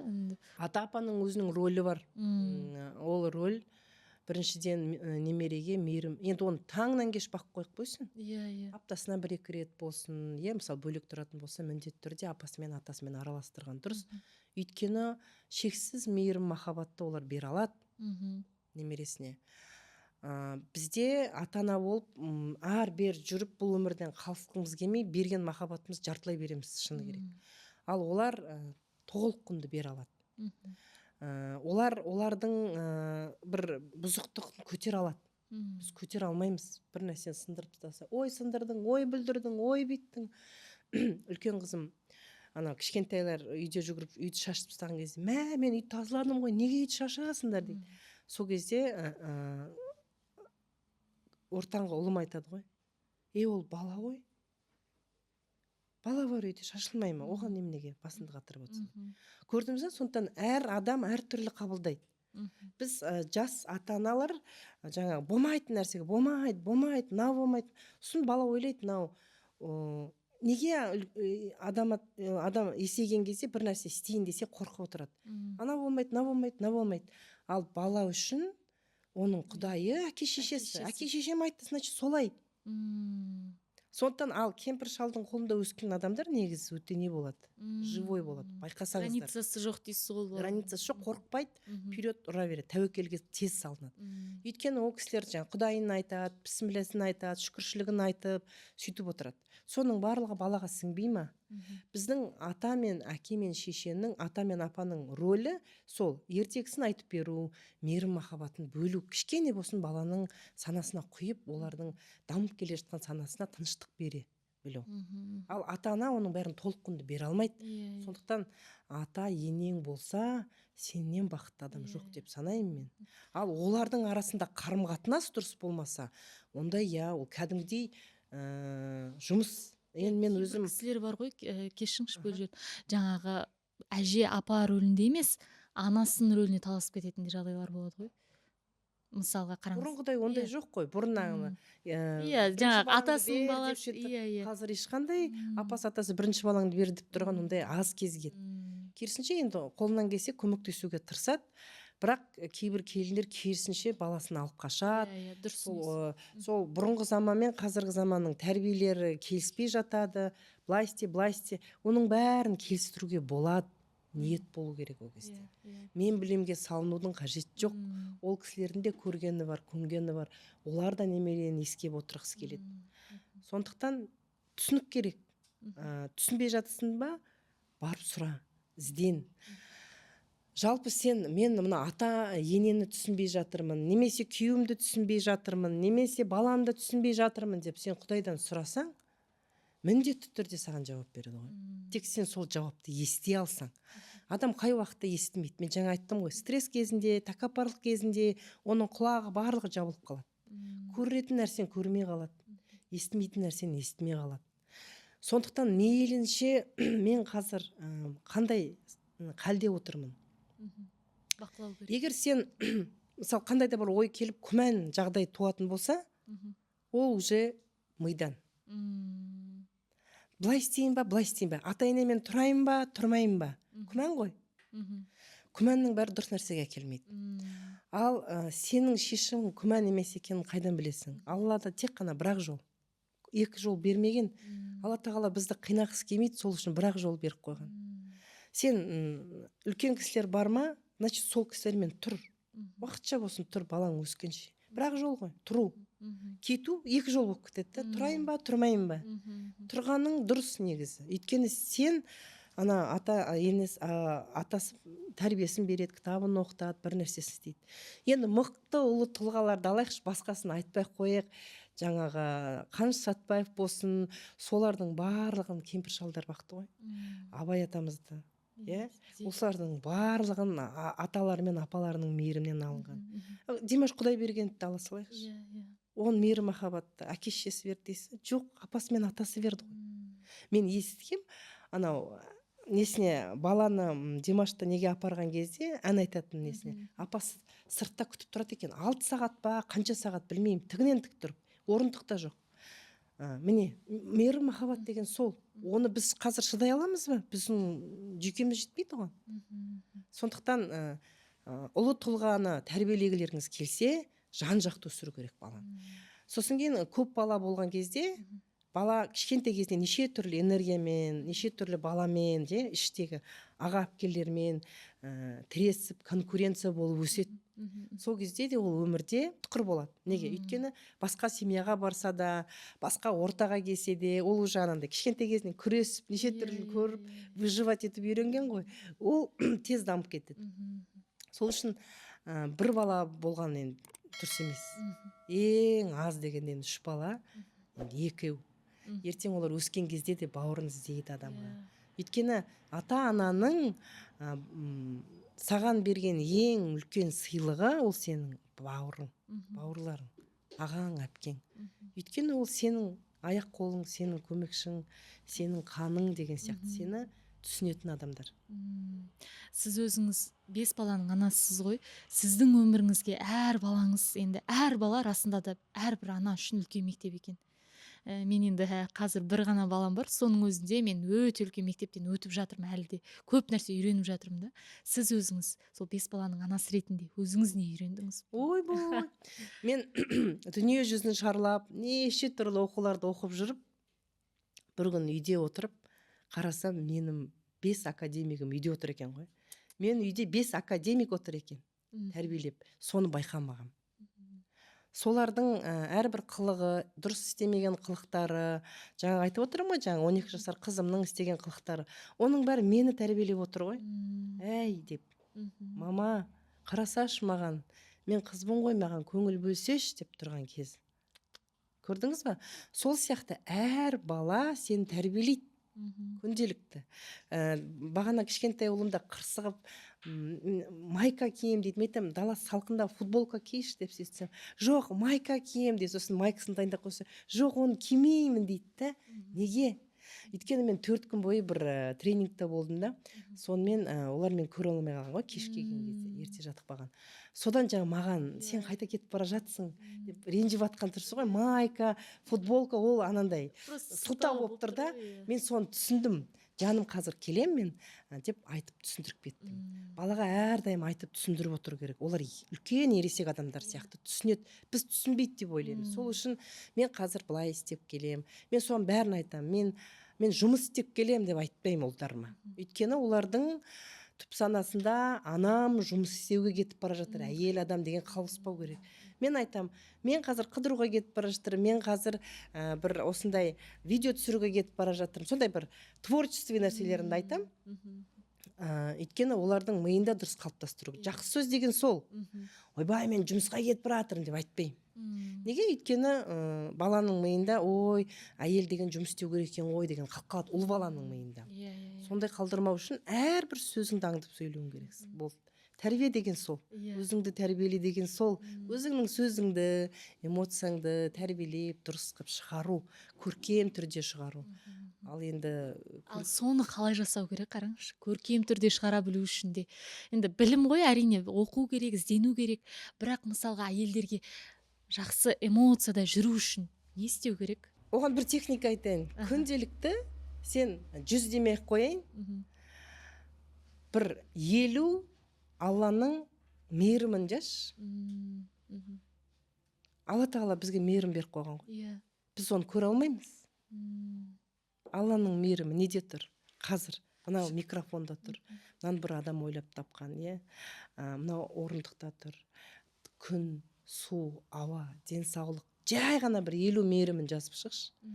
Сосын кейін адамды жаңағы миын құтқаратын ең мықты вибрация дейік, ол шүкіршілік. Әрдайым әр нәрсеге шүкіршілік. Біз шүкіршілік айтатын жерде айтпаймыз да, бірақ болмайтын жерде анандай проблема іздеп отырамыз. Шын мәнісінде бізде шүкіршілік айтатын нәрсе көбірек. Проблема бар ма? Алладан сұра, білім ізде, әрекеттен, нәтижесіне кіріспе. Нәтижесін Алла тағала өзі береді. менің өзім түсінгенім, біз нәтижеге кірісіп кетеді екенбіз. Әсіресе әйел адамдар. Сол кезде біз Алланың ісіне кірісіп кетеміз. Ер адамның ақша таппадың, нәтиже ма? Ақша. Біз қай жерге кірісіп кеттік? Алланың территориясына кіріп кеттік. Сол үшін ер азамат ақша табу үшін, саған гүл әкеп беру үшін сен не істеуің керексің? Ер азаматқа сен сезім беруің керексің. Сол үшін сен сұра. Қандай сезім берейін? Ол сұрамаса да сен жыл қарап бір жұмыстан келген кезінде қабағыңды бір күлгенің, шын жүректен жасаған тамағың. Мейлі мен қыздарға деп айтам ғой, күйеуің ақша таппай ма? Мен саған бір лайфхак айтып берейін деймін. Пияз қымбат емес қой, макарон қымбат емес.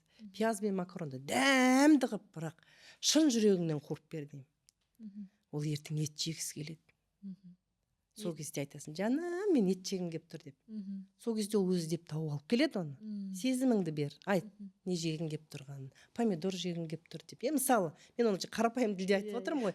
Сол сияқты сезіміңді айт. Ал біз не істейміз? Мынандай нәрсені талап береміз. Егер ер азамат сенің ойдағындайыңды істей алмай жатса, значит, сенің ішіндегі потенциалыңды аш деген сөз ғой. Сондықтан потенциалды ашудың жаңа ең кішкентай қарапайым нәрсең, Алланың берген әрбір мейірімін жаз. Шүкіршілігіңді айт. Сол кезде ол көбейе береді. Әр нәрсе көбейеді, бұл физикалық заңдылық. Жаман нәрсе ойласаң, күйеуім ақша таппайды десең, ол көбейе береді. Оның ақшасы күннен күнге қысқара береді. Ал Алла тағала шүкір, мен бүгін денім сау отыр, бала шағам аман есен. Бір ауырып сырқап отқан жоқ. Соған бір 1000 қырғын ақша жаратып отқан жоқ. Денім сау, қара нан, қара су ішіп отырсам дейді. Ешкім қара нан, қара су ішіп отқан жоқ. Мен қарапайым тілде айтып отырмын. Қазір кредитте отырған адамдардың өзі нан жеп, етін жеп отыр. Сондықтан қазіргі заманда бәрі бар. Тек шүкіршілікті айта берсең, сол көбейе береді. Сол ең басты жаңағы техника. Қазақтың техникасы сол шүкіршілік. Ол бізді ата-бабаларымыздан келе жатқан нәрсе, оны мен айтып отқан нәрсе емес. Эмоция, сіз жаңа айттыңыз ғой, мен өзім сол сұрақты қойдым да, басқа неге ауытқып кеттік. Адам өзін аурудан емдей алады. Инстаграмыңызда да оқыдым, сіздің рактың өзін емдейді деп айттыңыз. Енді қалай емдеуге болады сонда?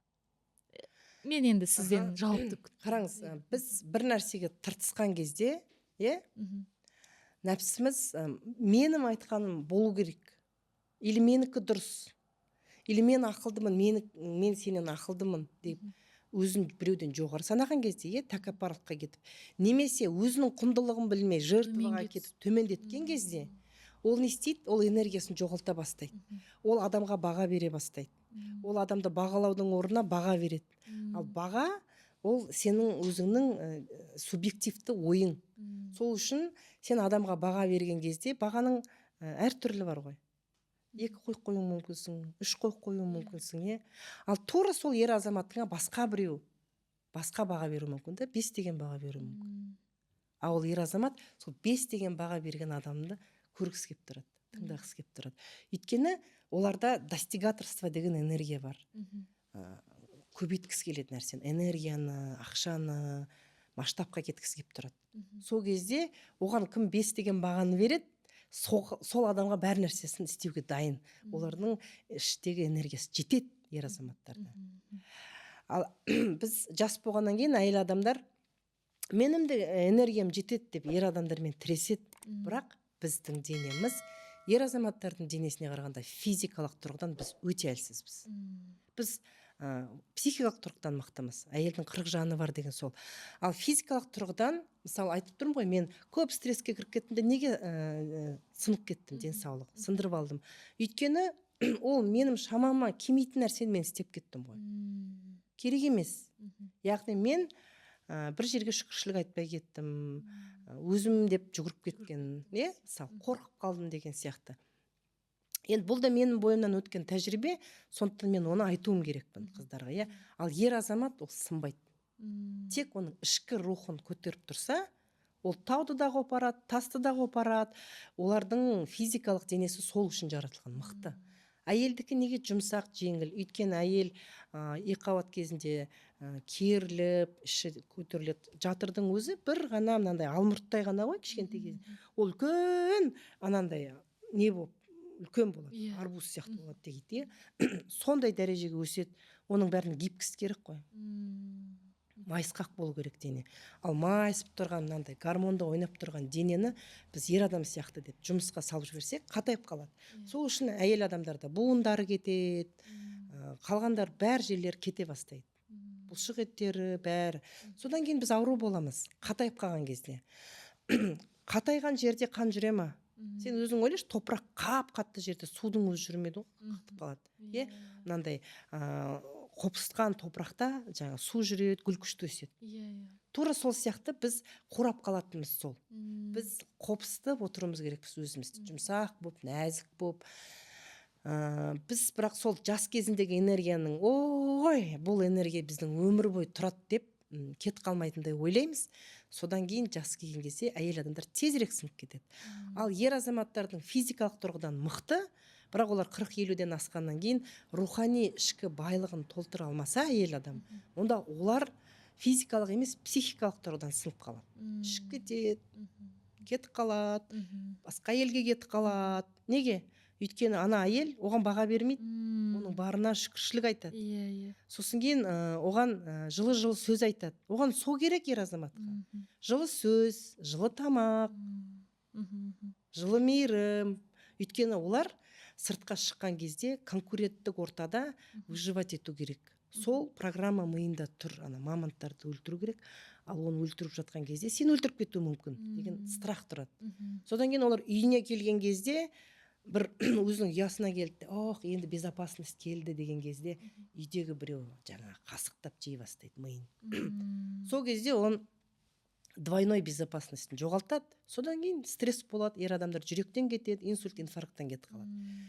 Сол үшін мен ойлаймын, жалпы айтады ғой, елің мықты болсын десе, әйел адамды білімді болу керек, мықты болу керек деген сол. Біз білім алуымыз керекпіз, білімімізді алмастырып отыруымыз керекпіз, көбейтіп отыруымыз керекпіз. Қалғанның бәрін ер азаматтар оп-оңай істеп береді. Түсінесіз бе? Ол ақша табу деген ол ең оңай нәрсе. Сол инструмент қолында тұр да. Мысалы, телефонның өзімен ақша табуға болады. Біз оны алдымен игереміз ғой. Тура сол сияқты неге ер азаматты танығымыз келмейді? Олардың психикасын неге білгіміз келмейді? Олардың миының өзі басқаша жұмыс жасайды. Оларда бірақ нәрсе, логика, бір ғана жол. Сүтке бар деп айтшы, тек қана сүт алып келеді. Нан ала салмадың ба, айтпадың ба дейді. Ал әйелден бір кезекте барлық нәрсені істей алады. Оны барлығы біледі қазір әйелдер. Сол үшін менің ер азаматымның қылығы мынандай, неге мынандай болып жатыр деп адам әйел өзі іздену керек. Менде проблема болмады деп ойлайсың ба? Әрине болды. Менде де ер азаматымда мысалы табыс көзіне толық жете алмаған кезде мен ойлайтынмын, так, мен сұрақты өзіме қоятынмын. Мықты әйел ер азаматты алға сүйрейді дейді, мен что-то сүйрей алмай жатқан сияқтымын. Ол өзіңді кінәлау емес, просто адекватны сұрақ қою. Менің қай жерім дұрыс емес болып тұр, мен нені дұрыс істей алмай отырмын, ер азаматымды алға итеретін. Сол кезде мен соның сұрағының жауабын таба бастадым. Ақырын. Сұрақ болса, ең бастысы жауап келеді дейсіз. Ал егер кінәлау болса, ол жерде болды. Сол сияқты, сол ғой жаңағы психикалық біліміңді білуің керексің, әйел ретінде, ана ретінде, әйел ретінде.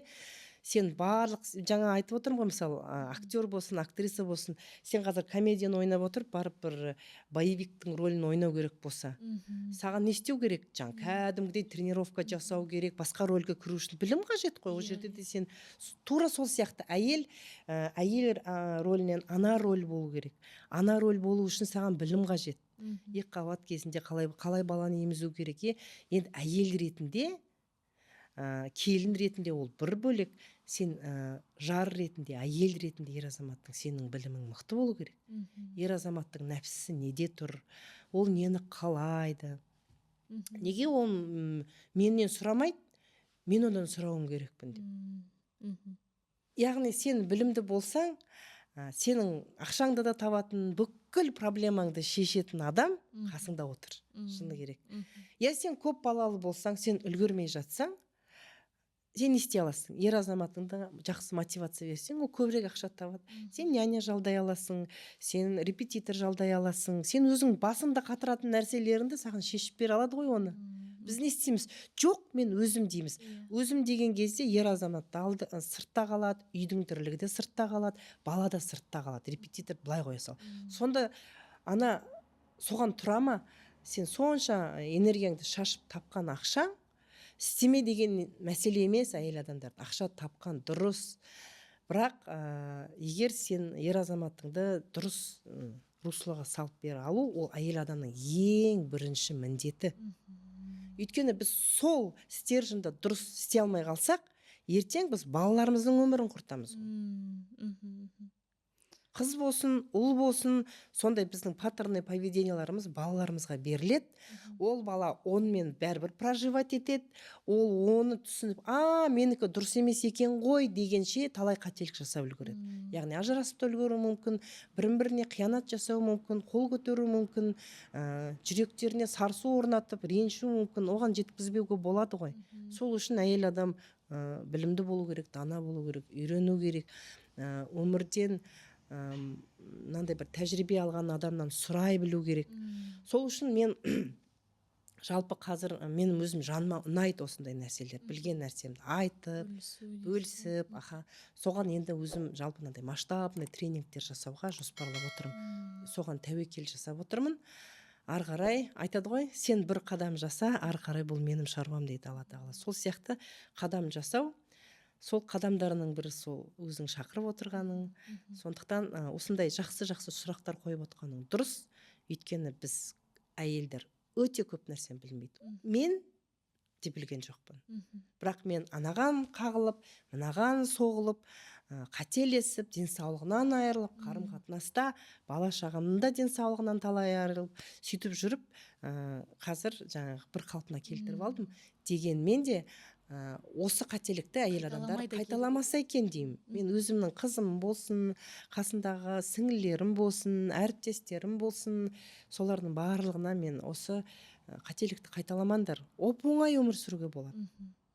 Біздің қазақтар оп-оңай өмір сүрді ғой. Иә.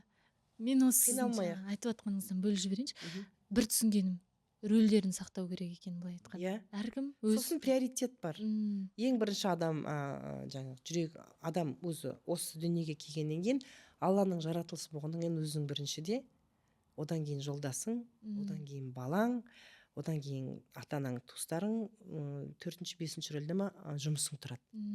Сонда мысалы бір мынандай сұрақ болды да, бір ер азамат айтады, мен әйелмен үйленген кезде мен постоянно командировочный жұмысқа үйренген, ол сол кезде келіскен дейді. Енді әйелім келіспейді дейді да. Сонда жаңағы сұрақ, не істеймін дейді. Ажырасам деп жатыр әйелім деп. Өз ер адам сұрақ қойып тұр ғой. Проблема кімде болып тұр? Ер азаматта болып тұр ғой. Сұрақ кім қойып тұр, сода болып тұр. Содан шешім қандай? Просто қараш, приоритет бойынша әйел нешінші рөлде тұр? Екінші рөлде тұр ғой. Балаң үшінші рөлде тұр. Жұмысың 4 па 5-те тұр. 5-те тұр. Сонда ер азаматтар түсіну керек. Әйел ол түсініксіз адам. Кейде Алла тағаланың өзі түсінбейді дейді ғой әйел адам. Неге? Солай ерекше қылып жаратып қойған. Біз қазір мынаны қалап отырамыз да, біраз уақыттан кейін басқа нәрсе қалап кетеміз. Ол біздің табиғатта. Ол не үшін? Оның барлығы ер азаматтарды өсіру үшін. Әйел бір нәрсені қалап отырады. Әйелдің қалауы болмаса, ер адамдарға, үшін әйелдің қалауы ер азаматтың бензині ғой. Егер әйел адамда қалау болмаса, ер адам жата береді диванда. Диванда ер азамат жатса, значит, әйелдің қалауы жоқ деген сөз. Ол кезде саған бір күшті техниканы айтайын. Не істеу керек? Бір өзіңнің 50 қалауыңды жаз, 25 ба, давай аздан жасайық. Ер азаматтардан көптен қорқып қалуы мүмкін, 15 қалауыңды жаз да, іліп қой, күйеуіңе тапсырып қой. Болды, оның коробкасына миының құйып қой. Ол өз ақырындап соны орындай бастайды. Сол орындаған кезде тек қана шүкіршілігіңді ұмытпа, қуан. Бірақ әйел адам әрдайым қуанады ғой өзінің қалау орындаған кезде. Бірақ біз кейде айтып тұрмыз ғой, жаңағы шүкірсіздікке тез кетіп қаламыз. Сондықтан әрбір кішкентай қалаулар бола берсін. Маған аптасына бір гүл дейсің ба, мен осындай бір өзіңнің ұнатқан ішіңдегі қалауларын жаз қой. Сосын кейін оны ақырындап орындасын. Сол ғой, семья деген сол. Сөйтіп ер азаматтар қалауын орындаған сайын, әйел қуанған сайын ол одан ары істегісі келеді. Күшті. Сол-ақ қана оп-оңай нәрсе. Сонда жаңағы ер азаматқа не айттық? Жұмыс 5-ші орында тұр. Әйелдің психикасы мынау. Енді сен соған басымды қатырып отырсың ба? Алда сол 1-ші, 3-ші, 2-ші позицияда тұрған әйелің мен семьяң қымбатырақ қой. Жұмысыңды ауыстыра сал. Соған көрдің ба, ер азаматтың просто несі жетпей тұр. Кішкене сауаты жетпей тұр. Ол анау бір жерге үйреніп алғаннан кейін адам қорқады ғой. Басқа жерге барсам сол ақшаны таппай қалатын сияқты.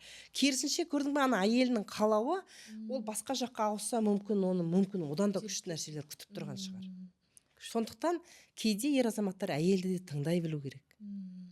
Әйел бизнеста негізі әйел адам тез, егер әйел мен ер азаматқа бір бизнесті беретін болса, әйел адам тез алып кетеді. Білесіз ба неге? Өйткені әйел адамда креатив көп, творчество көп, ол ана бәрін сезіп көріп тұрады. Ол многозадачно, тез ойланады, ана клиентке не керек екенін түсіне қояды, жаңағы бәрін істей қояды. Сол үшін сонда түсінуіміз керек біз. Сондықтан бір бизнесті істеп жатқан ерлі зайыптыларда еркегінің энергиясы кішкене түсінкірек қарады. Неге? Өйткені әйелінің шаңына ілесе алмай қалады. Сондықтан әйел адам білу керек. Сенің күшің бизнесте все равно андай гибкийсің. Сен сол үшін алғыр болып, сенің фоныңда төмен болып қалуы мүмкін. Сондықтан сол балансты да сақтай білу керек. Көп бизнесте жүрген, сен жаңа айтып отырсың ғой, бизнесте жүрген бір әпкеміз жаңағы бір үсті буындары ауырып қалды, бір сондай болды деп. Неге? Өйткені біз бизнесте творчестволық түріктен әйелдік энергиямен кіру керек та. Біз еркектік энергияны алып алған кезде бітті, ол жерде сен жаңа қатайып аласың да, қан айналымы дұрыспайды, лимфа дұрыс жүрмейді, витаминдер органдарға дұрыс бармайды, бұлшық еттерде барлық эмоция келеді де бұлшық етке барып тіреледі. Ол эмоция бір жақтан шығу керек қой. Сол эмоцияға бұлшық етке барып тірелген кезде, буындарға тірелген кезде стресс қалады, содан ауру болады. Ал бұлшық ет самый основной энергияны өндіретін станция. Сол станция дұрыс істемей қалса, энергия әйел адамда болмаса, болды ғой. Қан айналымы дұрысталмайды, ішкі ағзаларға қан дұрыс бармайды, содан біз ауру боламыз. Ал стресс көбейе беретін болса, біз жаңа өзіміздікі менің ғана айтқаным болады деп қатайып тұрып алатын болсақ, не болады сонда? Біз ауру боламыз. Иммунный система түседі, иммунитет түсіп кетеді, қан айналымы дұрыс айналмайды. Медицина тілімен айтқанда. Ал кәдімгі психология тілімен айтқанда, сен психикадан еш нәрседен ләззат алмасаң, расслабление болмаса, өзіңді босансыта алмасаң, энергия жүрмейді ғой. Дұрыс айтасыз. Энергия, мысалы қараш, бір мынандай шлангын алайық, темірден жасаған шланг. Сол қалай темір сол күйінде ағады. Ал гибкий пластмасса болса, ол деп. Сол сияқты ғой, әйел адам жұмсақ болу керек, әйел адам өзінің денесімен. Яғни әр нәрсенің өзінің ақысы бар. Соны білуің керексің. Тұрмысқа шықтың ба, сенің күйеуің бар ма, сенің күйеуіңнің ақысы бар. Сен күйеуіңнің ақысын беруің керексің. Балаңның ақысын беруің керексің. Уақытын соларға бөлуің керексің. Ең бірінші өзіңе, одан кейін күйеуіңе, одан кейін балаңа деген сияқты. Әйелдер не істейді? Көп жағдайда балаға кетіп қалады. Сол үшін ер адамдар түсініксіз болып қалады да, мынандай артқа кетіп қалады. Сол баланс ұстасаң, ешқандай бір әлемнің заңдылықтары да, ол мен ойлап тапқан нәрсе емес. Сол әлемнің заңдылықтарын сақтай отырсақ, біз ешқандай авария болмайды өмірімізде. Қазір мысалы жол жүру ережесін тыңдамай біз жасылға өтіп кетсек, не болады? авария болады, біреуді соғып кетеміз, тура сол сияқты ғой, әрбір заңдылықты тыңдай білу керек. Бір заңдылықты бұзып отырмыз деуім керек. Егер біздің өмірімізде тыныштық болмаса, жүйке жүйемізде, күйеуіміз біз түсінбесе, баламызда проблема болатын болса, денсаулықта проблема болатын болса, біз өмірімізде қандай да бір балансты бұзып тұрмыз деу керек. Сол баланс қай жерде екенін іздеп, соған энергиямызды құю керек. Энергия, сенің зейінің қай жерде, энергия сол жерде дейді. Жаңағы шүкіршілік деген жерде. Сенің бүкіл энергияң шүкіршілікте тұрма, сол жаққа энергия құйылады. Ақша да құйылады, инвестиция да құйылады. Сондықтан бізде кішкентай кезімізден қалқан қорқыныш та болуы мүмкін. Әйел адам ер азаматқа сенбейді. Ол біздің неден келе жатқан, отарлау заманнан келе жатқан, аналарымыз еркіндікте өскен ғой. Ал енді олар жұмысқа да салды әйелдерді, соғыста өтті, аштықта өтті. Әйелдер негізі мықты ғой, соның барлығын әйелдер алып шықты. Соғыстан кейін де көп ер азаматтар болмады. Содан біздің түп санамызда выживать ету керек деген сияқты программалар қалып қалған қатты. Содан кейін міне апаларымыздан, аналарымыздан жұмыс істеу керек. Менің анам да әлі күнге шейін айтады, жұмыс істе. Қазір айтамын, мама, сен сонша жұмыс істедің, не қалды сен денсаулығыңнан? Қазір тура өзің айтқандай өте қатты жұмыс істемей ақша табуға болады деймін. Оны енді түсініп келеді, бірақ толық әлі түсінбейді. Сондықтан сол адамдарды сол күйінде жақсы көруіміз керек, сол күйінде қабылдауымыз керек. Үлкен кісілермен қарсыласудың қажеті жоқ. Жарайды, мама, келсем деу керек та, ақырындап өзіңдікін істей бер деген сияқты ғой. Дұрыс айтасыз. Сізді әдейі көп бөлмеуге тырыстым да. Өйткені айтып жатқан ақпаратыңыз расында да бәрі өте құнды болып тұр. Бір тақырыптан бір тақырыпқа секіріп Сол жатыр. бірақ қандай ең маңызды түсінген дүние энергиямызды, былай ғой, энергиямызды сақтау керекпіз да. Негативқа кетпей, керісінше өзімізді барынша жақсы эмоцияда ұстап, негативті эмоция ол әрине бізді ең бірінші ол ауруға алып келуі мүмкін деген секілді. Бәр нәрсе ауруға келе бермейді. Любой эмоция біз бір нәрсе үйрету үшін келді да, тәжірибе беру үшін. Даже травмалардың өзі де бәрі. Жаман нәрсе болмайды. Біз соны тек ара жағын анықтап алуымыз керекпіз. Мен айтам, жалпы энергияны біз 5 нәрседен аламыз деп айтам ғой.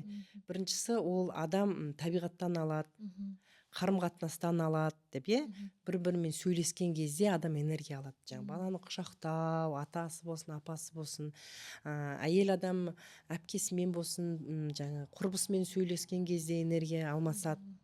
Күйеуінен алады деген сияқты. Жалпы, мысалы, біз қазір сөйлесіп отырмыз, біздің арамызда энергия алмасу жүріп жатыр.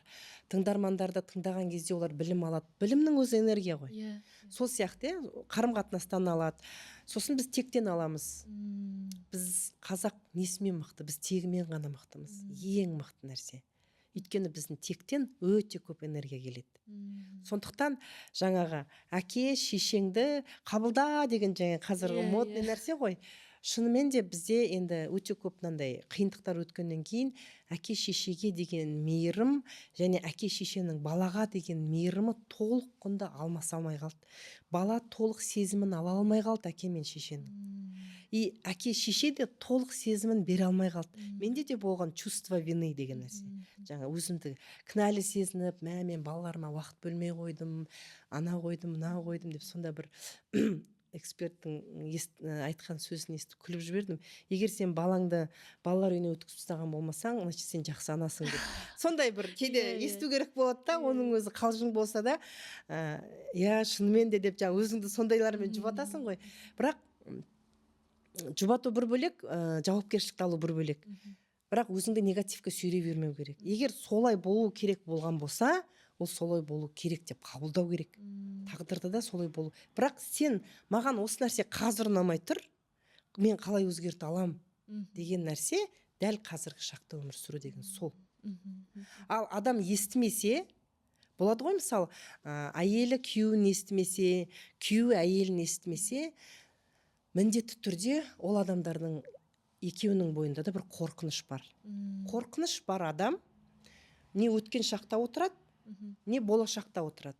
Болашақта не болады деп қорқады. Қазіргі сәтте жоқ. Қазіргі сәтте жоқ. Сондықтан білімі бар әйел азамат, немесе осыны сөзді естіген ер азамат, жаңағы, мен саған айттым ғой, сен неге естімейсің деген болса, онда әйелінде бір бойында қорқыныш бар деген сөз. Сол қорқынышпен жұмыс жасау керек. Не оны қорқытып тұр? Кейде элементарно, білесіздер ма, жай ғана мысалы тау тасқа шығып, мысалы менде биіктен қорқыныш болған. Мен соны анандай биік мынандай стеклянный мост бар ғой, Қытайда бар, сол Балида бар, соған барып, соны өтіп тұрып мен кәдімгі жеңгем. Ана жерде дірілдеп, бірақ мосттан өтіп кеттім, анандай бір качели бар, анандай жарға деп. Сол мосттан деп өткем, бірақ ана качелиден былай неткен кезде, ана мына былай тербелген кезде кәдімгі жар ғой. Ана жерде айқайымды енді мен білмеймін, тамағым қаралып қалған. Сол кезде мен түсіндім, мен сол кезде қорқынышым солай шығыпты. Көрдіңіз ба? Эмоция деген сол. Бізде кішкентай кезімізде ұрысқан болуы мүмкін, ұрған болуы мүмкін, бір нәрседен қорқып қалғанымыз болуы мүмкін, мұғалім ұрысқан болуы мүмкін, сен үй жұмысын орындап келдің, айта алмай қалған болуы мүмкін. Сол эмоция қалып, соны проживать ете алмай қалды.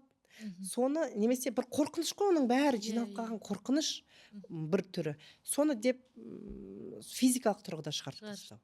Сондықтан жаңа баланы қандай да бір физикалық түргіден ойнатып, спортқа беріп жүгірту, ол біздің міндетті парызымыз.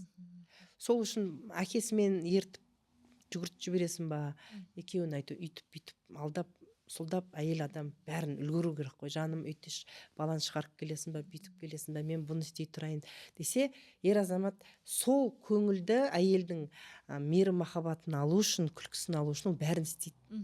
Ал диванда жатып алдым ба, бірақ нәрсе өзіңе сұрақ қой. Мен бұған не көңіл бермей тұрмын. Енді қорытындылай келе, бір өзіңіздің техникаңызбен бөлісіп кетіңізші. 5 минут күніне әр әйел бір 5 минут уақытын бөле алатындай бір медитация ма? Міне сіз осыны жасап көріңіз деген секілді.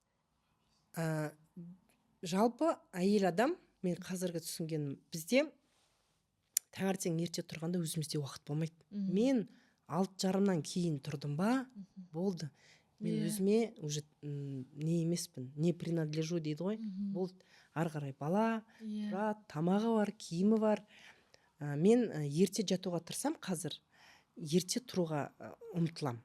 Сол 6-ларда, 5:30-дарда тұрсам, мен сол арада бір нәрсе істеп үлгерем. Өзіме деген уақыт арнап үйрену керек. Соны кәдімгідей үйрету керек өзің. Мен өзіме осындай уақыт арнаймын. Өзіңді жақсы көру деген сол. Ол барып бір әдемі боянып, шашты жөндеу емес. Ол сыртқы келбетің. Сенің сыртқы әлеміңде проблема болып жатса, сенің ішкі әлеміңде проблема соқтан шығып тұр. Соны білуің керексің да. Сондықтан бәр жұмысты тоқтат қойып, ал тоқтата алмайсың сен қазіргі мынандай қарбалас заманда. Сен не істей аласың? Мен тек қана ерте жатуға әрекет жасай алам. Ерте жатсам, мен ерте тұра алам. Саған керек болса, сен тұрасың. 5:30-да тұра аласың. Сондықтан өзіңді жақсы көрсең, сен кішкене бір сондай әрекеттер жасауың керексің. Сөйтіп, ерте тұрсаң, сенің жаның не қалайды, денең не қалайды, соның бәрін өзің ести аласың. Сезімдеріңді ести аласың. Жүрек ашылады. Сол кезде сен ести аласың. Сосын кейін ол жерде әр адамға жеке-жеке еш нәрсенің қажеті жоқ. Сен өзіңді ести алсаң, тыңдай алсаң, ол өзі айтады. Мен нан қалаймын дейді. Бір йога жасағың келе ма, не жүгіргің келе ма, не жүргің келе ма. Мен мысалы, сен жүр, сен жүгір, сен спортзалға бар деп айтпаймын. Өйткені оның дене өзі қалайды. Сол сияқты міндетті түрде әйел адамға істейтін нәрсе дұрыс ұйқы, тамақ, міндетті түрде чекап өтіп тұру керек. Қанның құрамындағы витаминдер, қан аздық. Кейде мысалы гемоглобин 120, менде нормальный дейді, а оның құрамындағы белок, ферритин, жаңа темір аз болуы мүмкін, витаминдер аз болуы мүмкін. Соның салдарынан бізде қалқанша без бұзыла бастайды. Қалқанша без барлық бүкіл күш қуатты өндіретін гормон. Одан кейін ол кеткеннен кейін стресс кезінде бүйрек үсті без кетіп қалуы мүмкін. Соның бәрін зерттейтін мамандар жоқ.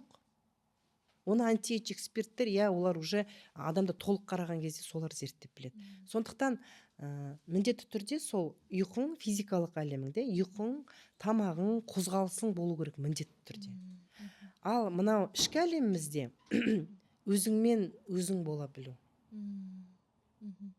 Бір соған уақыт бөле алсаң.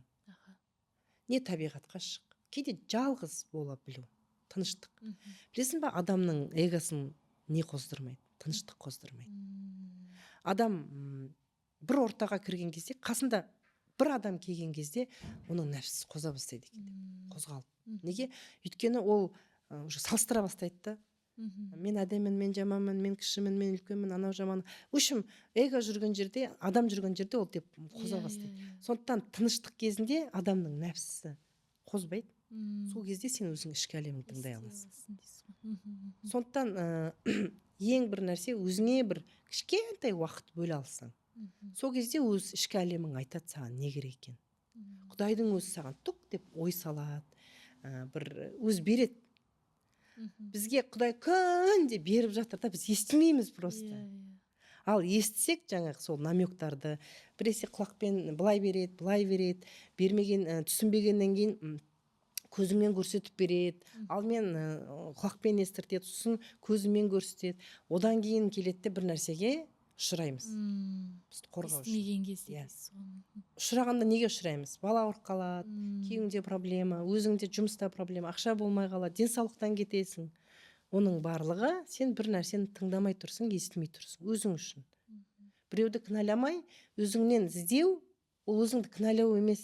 Мен қайтадан айтайын, ең жаман нәрсе, тәкаппарлықтың ең үлкен нәрсесі ол кінә. Біреуді кінәлау, баға беру, и өзіңді кінәлау. Өзіңді, бірақ қандай да бір жаңа непрожитый эмоциялар бізде кішкентай кезімізден қалыптасқан, соның барлығын маманға келіп, жұмыс жасап, шығарып тастауға болады. Психологқа осындай кезде жүгіну керек дейсіз ғой, айтқан кезде. Оны жақсы білетін, соны істей алатын, сөзбен ғана емес, оны іспен істеу керек. Эмоцияны шығару үшін кәдімгі оған әрекеттер керек. Оған жаным, сен кішкентай кезінде не сезіндің, на деп ауызбен шығаратын психологтар емес. Ол жерде кәдімгі телесный терапия, кәдімгідей сенімен бірге жұмыс жасап, сенің эмоция іштегі мына бүкіл шықпай қалған эмоцияңды суырып шығару керек қой. Жаңа мен айттым ғой, қорқыныштан шығару үшін мен мынандай сондай ортаға кіргіздім деп өзімді состояниеға. Сол сияқты сені сондай состояниеға кіргізіп, жылататын жерінде жылатып, көп жағдайда көз жаспен шығады енді оның бәрі. Өкіріп, айқаймен, солай іштегі шықпаған эмоция шығып кеткен кезде